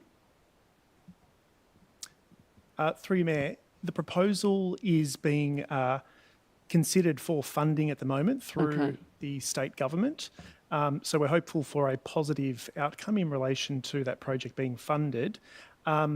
The housing association that would be effectively managing that particular facility would be responsible for obviously engaging the appropriate tenancies for those dwellings. Merri-bek Affordable Housing would retain ownership of a very small number of dwellings, which would then also be used to help fund additional affordable housing projects throughout the municipality. So it's a little bit more complex in terms of sort of looking at the entire project as one thing. There's actually a number of, I guess, benefits that will accrue from the project after the construction of the facility, assuming funding has been secured from the state government. And just one follow-up question.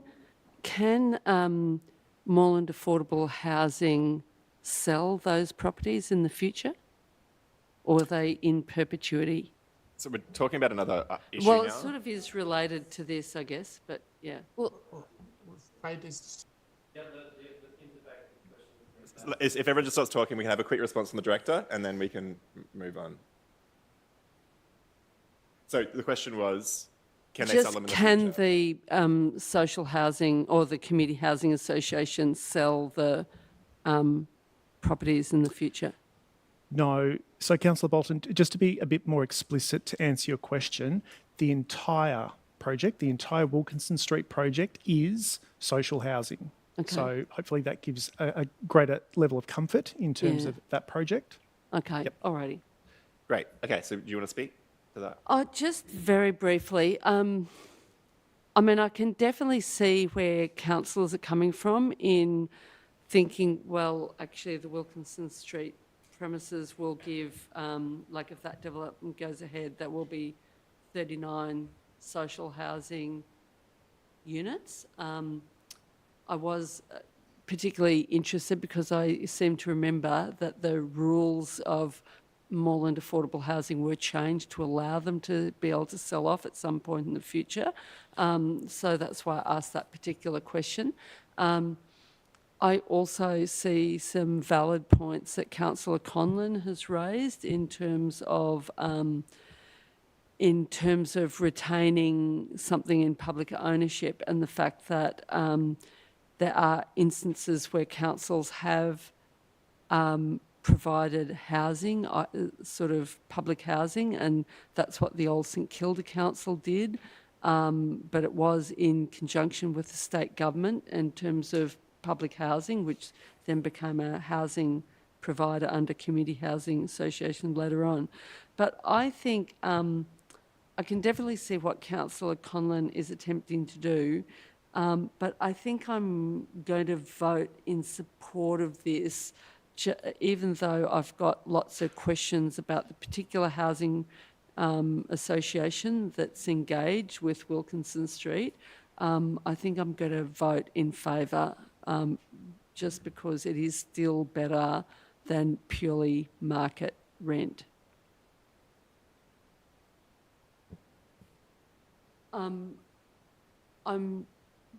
Well, Sorry, I we're don't back have the and forth. Constitution to look at right now. So, Sorry, yeah.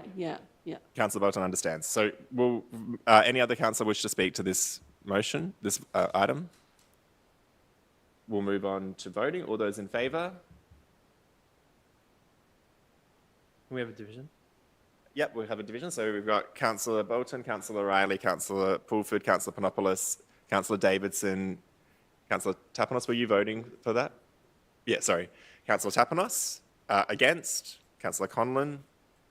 So I declare that carried, and we've recorded that. Item 7.9, winter sporting allocations. Do I have someone to move that? Oh, sorry. Yes. But we might still progress. So if we have a mover for, yeah, so Councillor Panopoulos and Councillor Riley to second. Councillor Panopoulos. I'll take it as read. Yeah, so Councillor Riley as seconder. Yeah, look, this is an annual event where we allocate our sporting fields, which are highly sought after, highly used, under a lot of pressure. It's a really important public process we go through. It's really good to see that some of the clubs are working really hard to make their programs as gender inclusive and as equitable as possible.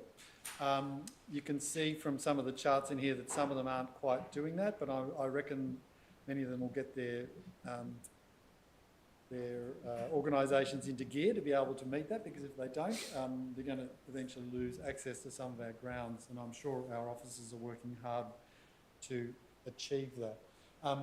But I do want to just point out that whilst Merri-bek has been leading the charge on gender equity and making, particularly pathways for girls and women and people identifying as girls and women, this is going to the next level, where we're going to require that the training programs on those fields are actually equitable as well. So while we might think we're all very modern and in the 2024s, we're still finding these big gaps around how we treat different genders and so on. So let's try and break down the male hegemony and make sure that girls and women and people identify as girls and women get equal fair share to training on our sports fields. And I just want to commend the officers for really working towards this as well. And I hope the clubs, and I'm sure many of the clubs are doing this already. If not, they'll be trying their darndest to get there. And it does take time, but I really would hope that they can make that leap forward and make sure that they're making the training as accessible as they are the competition days. Thanks. Thank you, Councillor Riley. Does any other councillor wish to speak to this? We might move to a vote. All those in favour? Sorry, through the Mayor. Yeah. I did wish to speak to it. Oh, but, sorry, Councillor Davidson, go ahead. Yeah, I see that the vote has been passed, but I just wanted to pick up on something that Councillor Riley said as well, and that's in relation to the popularity of our sporting grounds, because they're at capacity. We do have one sporting ground, Hoskins Reserve, which is host to the Pascoval Football Club, a wonderful club, but the reserve is being redeveloped and great new things are coming into that reserve, but it's put a lot of pressure on the other sporting grounds. And that's really picked up on another issue where we've got 8 sports ovals that don't have sporting lights or provide minimal lighting. So I think that's a really important point to note moving forward, particularly in this budget process that we're now heading into, that some of these sporting clubs don't have adequate lighting, and our clubs are at absolute capacity. We've seen a huge influx of girls wanting to play football, which is fantastic, since the Women's FIFA World Cup in last year. So now we really need to work out how we're going to manage this influx and do our best to promote sport within Merri-bek. Thank you, Councillor Davidson. Now, I'll just do the vote because Councillor Bolton was still walking into the room and it was a bit messy, so we'll just redo that vote. So this is on item 7.9, the winter sporting allocations. All those in favour? Yeah, so I can declare that's carried unanimously. And just acknowledging we do have a number of items left on the agenda and we're running short of time. I don't know whether we can anymore. Yeah. So 7.10, Future Christmas Decorations Program. Councillor Davids. Oh, sorry, I saw Councillor Davidson's hand first and then Councillor Yildiz to second. Councillor Davidson. Yep, thank you. I'd like to take the report as read and note that there have been some wonderful recommendations that come through the business activities centres when we've had Council's Economic Development Unit engaging with them. Some of the points that were noted was that the Christmas decorations were too sparse, that they wanted more trees and more visibility of Christmas decorations. There were some very good ideas in relation to focus areas and having places where people and families could engage with different structures. So a Christmas Instagram photo booth and various visual impact levels that are appropriate for our children to see during the daytime as well, not just at night time. So it's great to see that Christmas is still on the agenda and we're pushing forward with the decorations. Thank you, Councillor Davidson. Councillor Yildiz. No, just very quickly, I think if you think about what we really celebrate, there are a number of events we celebrate throughout the year, but this one in particular, I mean, most of our residents look forward to it. And I'm really pleased that this is a contract that's being extended as well. So thank you, Joe, to you and your team. Thank you, Councillor Yildiz. Any other speakers to this item? Move to a vote. All those in favour? I declare that carried unanimously. 7.11, keen bean Councillor O'Reilly to move the financial management report. Yeah, look, just very briefly, we have a lot of critics in this city, but I don't see them coming up criticising our financial management. And this is month after month, year after year, financial report, whether it comes up the 6-monthly one or not. But that's a really strong indicator for me that something is going right at Merri-bek. And once again, we present another report where we're showing strong financial position, and I just want to commend everyone involved and put the report for the period ended 31 January. Sorry, I'm not sure if I actually got a seconder. Did I? Sorry, Councillor Panopoulos. Yes, sorry. So I assume you've got a 3-minute speech on this, Councillor? Yeah, not so keen bean, believe it or not, but I'll take it as read. Thank you. Okay, cool. Anyone else that want to speak to this? We'll move to a vote. All those in favour? Yeah, and I can declare that carried unanimously. Councillor O'Reilly for 7.12, 2023-24. I'm just going to repeat Yeah. for 7-11. Thank you. Well done. Yeah, so it's the mid-year one. Seconder? Sorry, yes, and we do need a seconder. Councillor Panopoulos. Just to say to people who ask, what does the council do with all of our rates? Actually take a look at that huge capital works program because there is a lot happening in this municipality. And yeah, it's a testament to the fact that we are ambitious with our projects and we do a lot in this community. Yeah. Thank you, Councillor Panopoulos. Does any other councillor wish to speak to this item? All those in favour? I can declare that carried unanimously. Item 7.13, governance report. Does anyone, councillor, have a conflict of interest? Councillor Riley? Yeah, I do on item 8 of this, so if we could separate it, I'd appreciate that. Otherwise, I'm happy to leave for the whole item. But it might just be quicker if you were to leave. all right. We do, yep. Sorry, Councillor Riley, just aware of time. Do we have a mover? Look, I'll move it. Councillor, do we have the names of the resolution? That's confidential. Okay.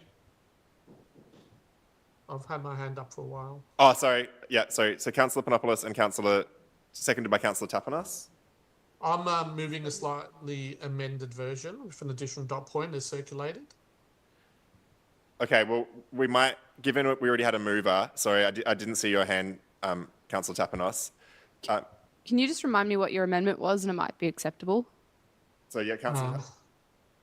So it's an additional dot point. It's not replacing or removing anything. That Council resolves to receive a report by July 2024, which includes consideration of the exclusion to the councillor support expenses and resources policy to access the AICD Company Directors course during the final year of the council term, and provides an overview of the key benefits and learnings of the AIC Company Directors course and its relevance to council duties, outlines council expenditure incurred, attendance and completion dates, and accreditations awarded of the AICD Company Directors course during the current council term.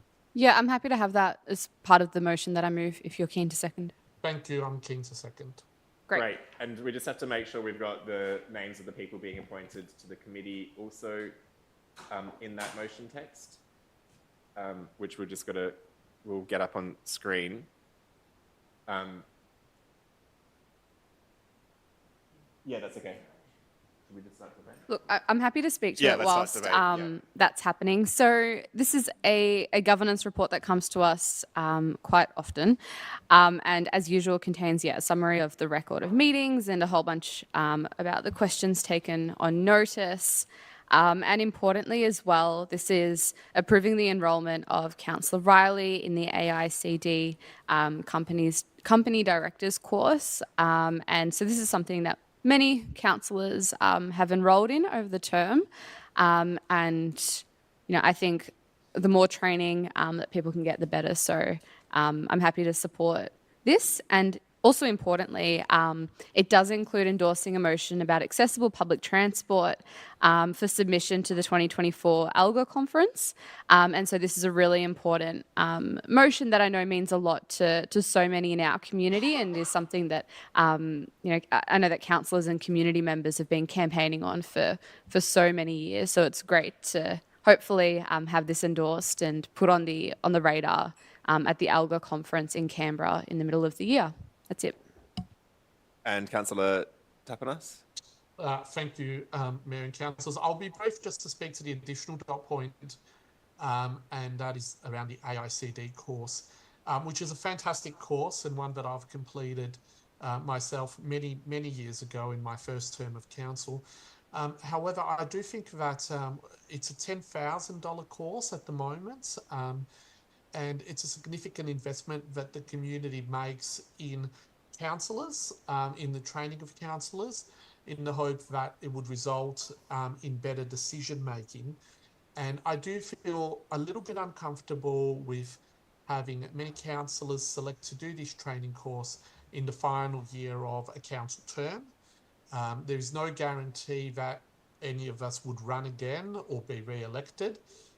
So when you're asking the community to spend $10,000 on professional development and training in the interest of greater decisions in the future, those kind of decisions will be better made and that training better undertaken in the first or second or even third year of a term. It's really in the last year, I think, we could be investing in people that may not be here in 5 months' time, or something like that. So I think that this is a future thing. I'm not making these comments about this year, but I think a review of the policy with embedding something like that in it would create better accountability and lead to better outcomes for the community, making sure that councillors who do wish to undertake the AICD course undertake it early in their council duties, so the council and the community can benefit from those learnings in the long term, not just in the final year of the term. Thank you, Councillor Tapanos. I actually would like to move an amendment to this. It comes from, it slipped my mind, but we'd heard from a community group wanting to add another motion to the ALGA. Been lots going on this council meeting. So it's going to be projected on the screen, but it's basically adding to the governance report that we submit another motion to the ALGA National Conference for consideration. This is you can read it on the screen. This National General Assembly calls on the Australian Government to introduce anti-vilification laws to protect the community from hate and ensure that every individual in Australia feels safe and protected under law, irrespective of their age, disability, gender identity, intersex status, race, religion, sex, or sexual orientation. So I'd just like to see if that's acceptable to the mover and the seconder. Yeah. Yep. And for the seconder? I think, yep. Okay, so that becomes part of it. Anyone else wishes to contribute to debate on this? In that case, we'll put it to a vote. All those in favour? Yeah, I can declare that's carried unanimously. We'll move on to the next item, and we need to get Councillor Riley back in the room. 7.14, review of instrument of delegation council to council staff. Do I have a mover? I'm happy to move it. Is there a seconder? Sorry, 7.14. Councillor Panopoulos to second. So this is a regular thing that we do. Councillors are paid part-time and can't spend their whole lives overseeing everything that happens in the city. That's why we have council staff and council officers. Well, that's partly why we have them. And they bring expertise and other things. So this is just updating it. Often it's because role titles have changed or staff members have changed. It's a kind of procedural thing, but making sure we can still carry out our functions legally. That's all I wanted to say. Councillor Panopoulos, the seconder. Take it as read. All those in, anyone else wish to contribute to debate? All those in favour? Yep, I can say that's declare that passes unanimously. We've finished items on 7, so we'll move on to the notices of motion we haven't done. And remember, there is an item in confidential, everybody, and we're just closing in on time. So 8.2 is a notice of motion from Councillor Conlon, support for Duckett Street Party. Do we have a seconder for that motion? Councillor Bolton, Councillor Conlon. Yeah, so this motion I brought in response to the community groups in and around the Breeze Street precinct. So they're organising a street party to kind of celebrate the street and bring neighbours together, but also kind of bring attention to the road safety and other kind of amenity upgrades that they're looking for as part of that precinct. As we know, there's a lot of very intense development happening around Anstey Station, and I know it kind of sucks that we can't levy developers to contribute much to the infrastructure. So, it kind of does mean that council ends up having to sort of pay and retrospectively install all this infrastructure that developers have to pay for. But anyway, should have to pay for. So this motion is just, first of all, I initially had a motion to for council to waive the fees that were associated with setting up this party. So the community group had to pay a lot of kind of fees around the road closure and insurance and things like that, which amounted to around, I think it was around $2,000 in total. Thankfully, officers have been able to waive those fees for this community group, which is really great.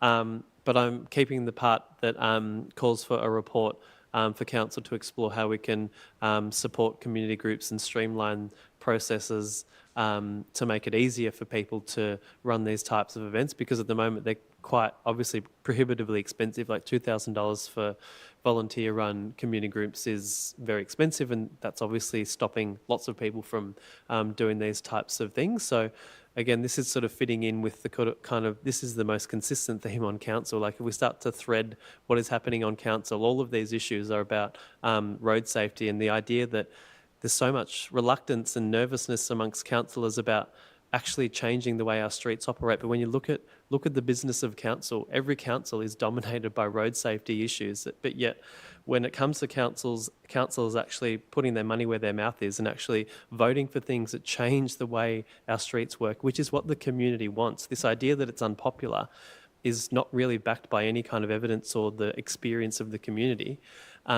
We need to start to actually change what we're doing. And at the moment, we sort of look at all these things in isolation, but the consistent theme, if you just paint a broad brushstroke over this, is transport is probably the dominant issue that comes up on council every single month in some form of another.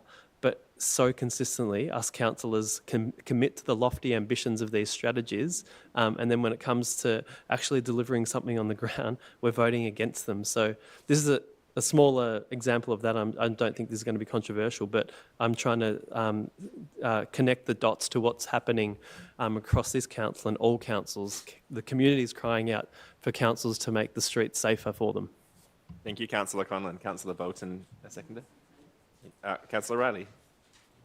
I just need to rise to speak to this because I'm a bit confused as to why there's such a controversy. We actually have a play street program where if it's a simple concept in a quiet residential street where kids want to get out and do something, we'll help you close the street for 2 to 3 hours. Now, this might be a slightly different street, may have much bigger plans than just a quiet sort of neighbourly kind of gathering, but we do this work, so I'm not too sure what the controversy is or why people are having to sort of go through these hoops. But I have asked the question. I'm not sure why play streets couldn't just be applied to this notion in Brunswick. Thanks. Thank you, Councillor Riley. Any other councillor wish to speak to this? Put it to a vote. All those in favour? And I can declare that carried unanimously. Item 8.3, funding the arts in Merri-bek. This is a notice of motion I'm moving. Councillor Riley to second. So I'll speak briefly to the motion. It's really great. We've recently updated our arts and culture strategy and heard a lot from our community about what they hope for the arts and for creativity in our city and our community. One of the things that's difficult is, well, at the moment, we in Merri-bek spend less on the arts compared to some of our neighbouring councils. And as a councillor, we are constantly trying to work out how should we best divide the money that we have up. And we have so many different competing priorities.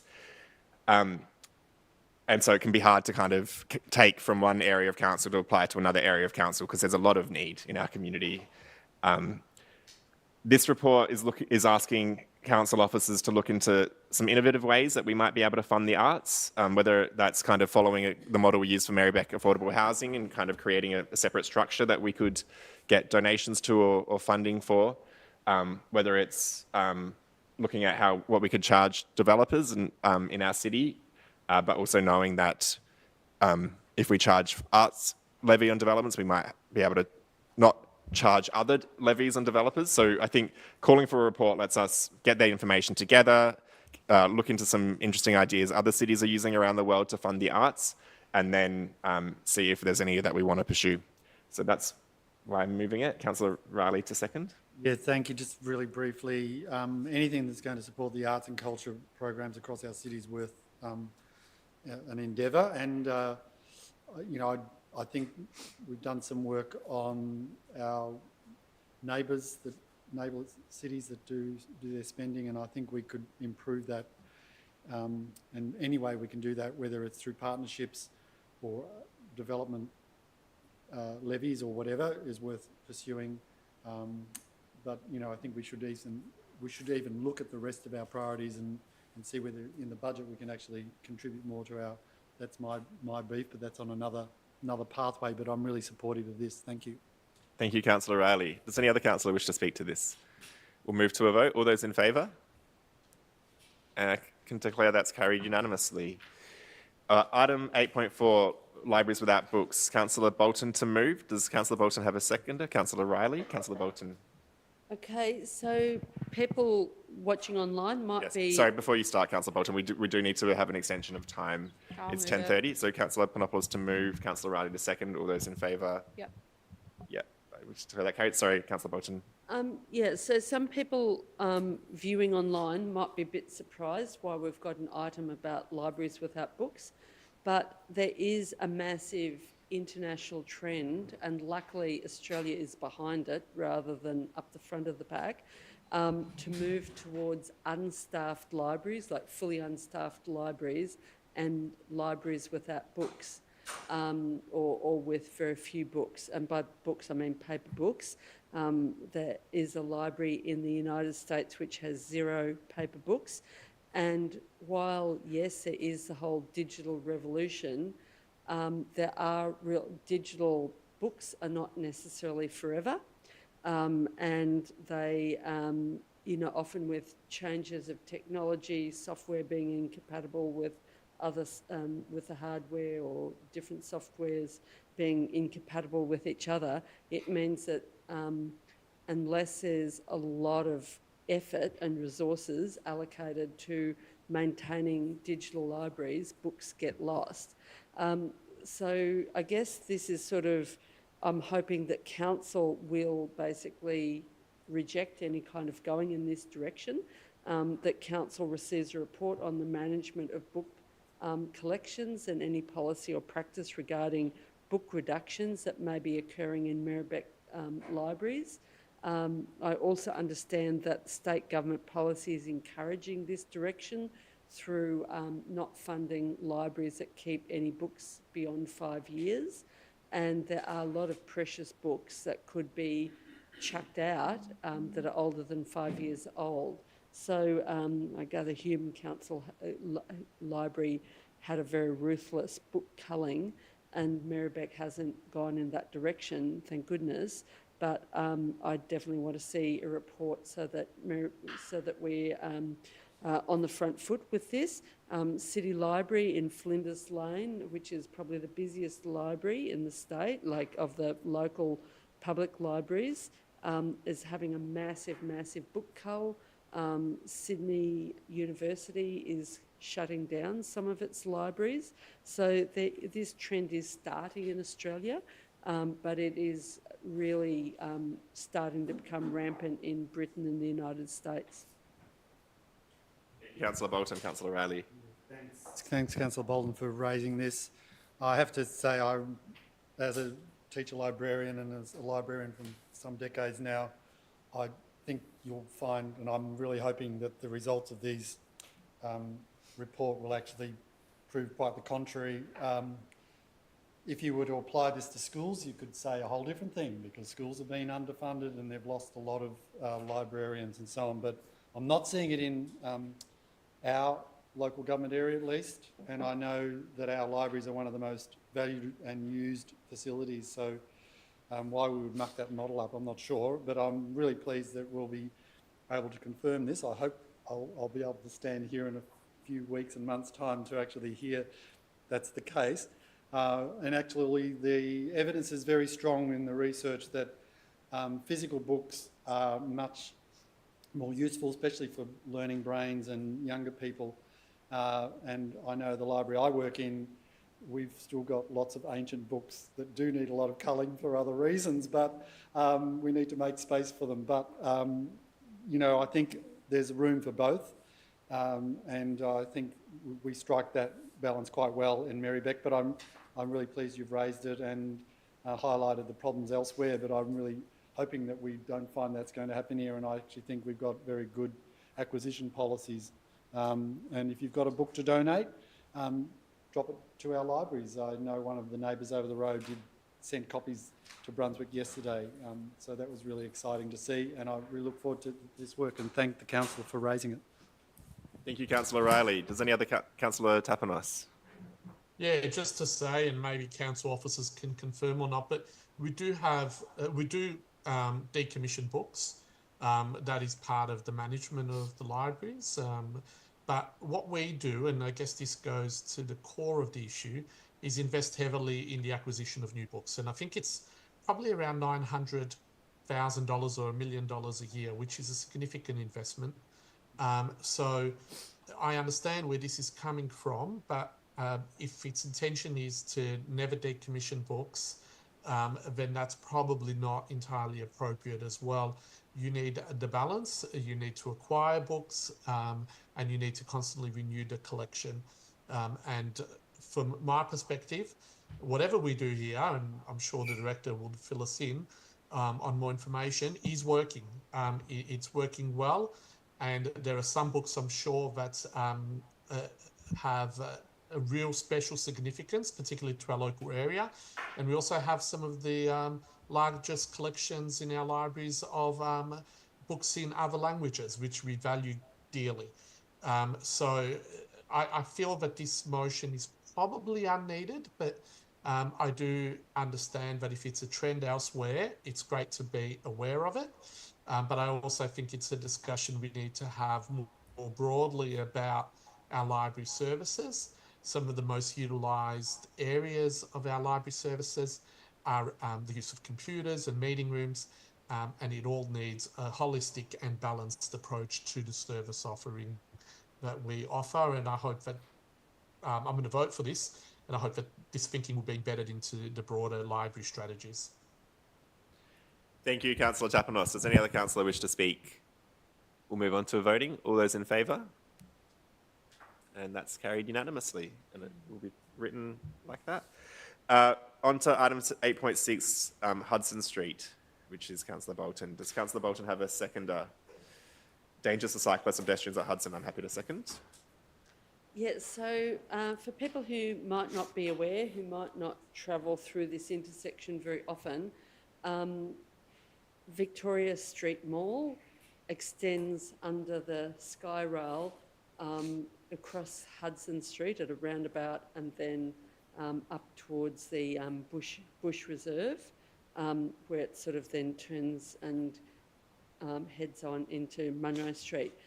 I've received a number of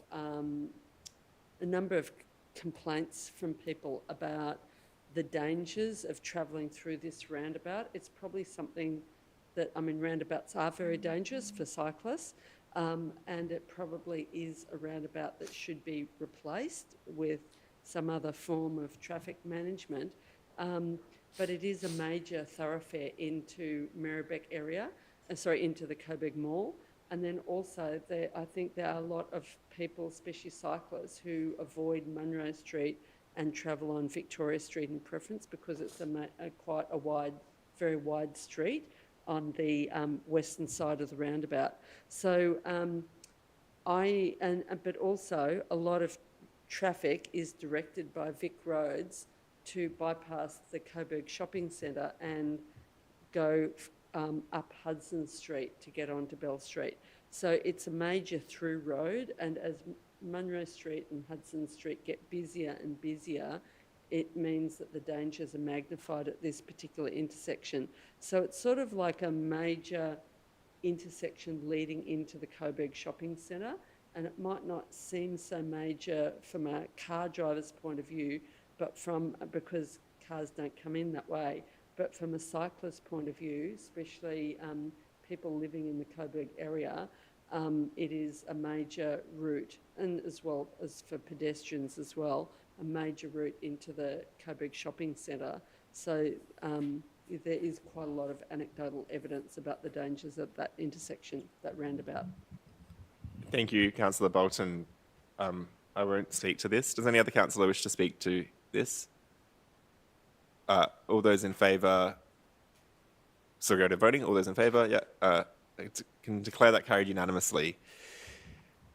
On to the final notice of motion for tonight, but we do have a confidential item ahead of us.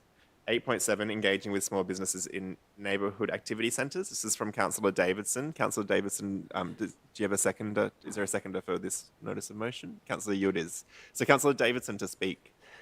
Thank you, Mayor, and thank you, Councillor Yildiz, for seconding this. I think the title says it all. I think a lot of our small shopping strips within, particularly the Northwest Ward, are falling victim to being open shops that are up for sale or up for lease. And I'm just really wanting council to re-engage with these much smaller neighbourhood activity centres to help promote business growth through exchange of ideas, collaboration. They can talk about parking, permits if they want chairs out the front for cafes, to really help with the vibrancy of these small strips and keep them alive. There's some milk bars that are still operating, which is wonderful to see, and I want to try to make sure that these small strips have investment and interaction with council as much as possible.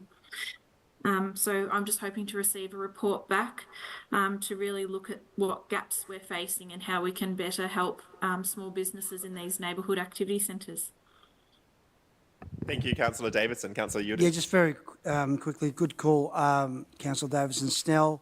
Snellgrove, East Street, North Street, Whitford Street, the little shopping strips in these streets in particular are facing a fair bit of disengagement, and I think, and shops are closing down, in particular in in North Street and Whitford Street. So, and East Street's got a fair number as well. In fact, the other day I noticed 3 had closed down. So, this is a really good nom, and I hope we get a good report back. Thank you, Councillor Udis. Does any other councillor wish to speak to this? We'll move it to a vote. All those in favour? I can declare that carried unanimously. So that brings us to the end of the items on our public-facing agenda. So we'll have to invite our core community crew to leave. Thank you for joining us this evening. And also, given the item relates to the CEO, we'll have to ask our CEO to leave. Yes, so sorry. So we'll do that vote to close the meeting to the public. So do I have someone to move? Councillor Riley, Councillor Panopoulos to second. All those in favour of closing the meeting? Yeah, I declare that carried unanimously.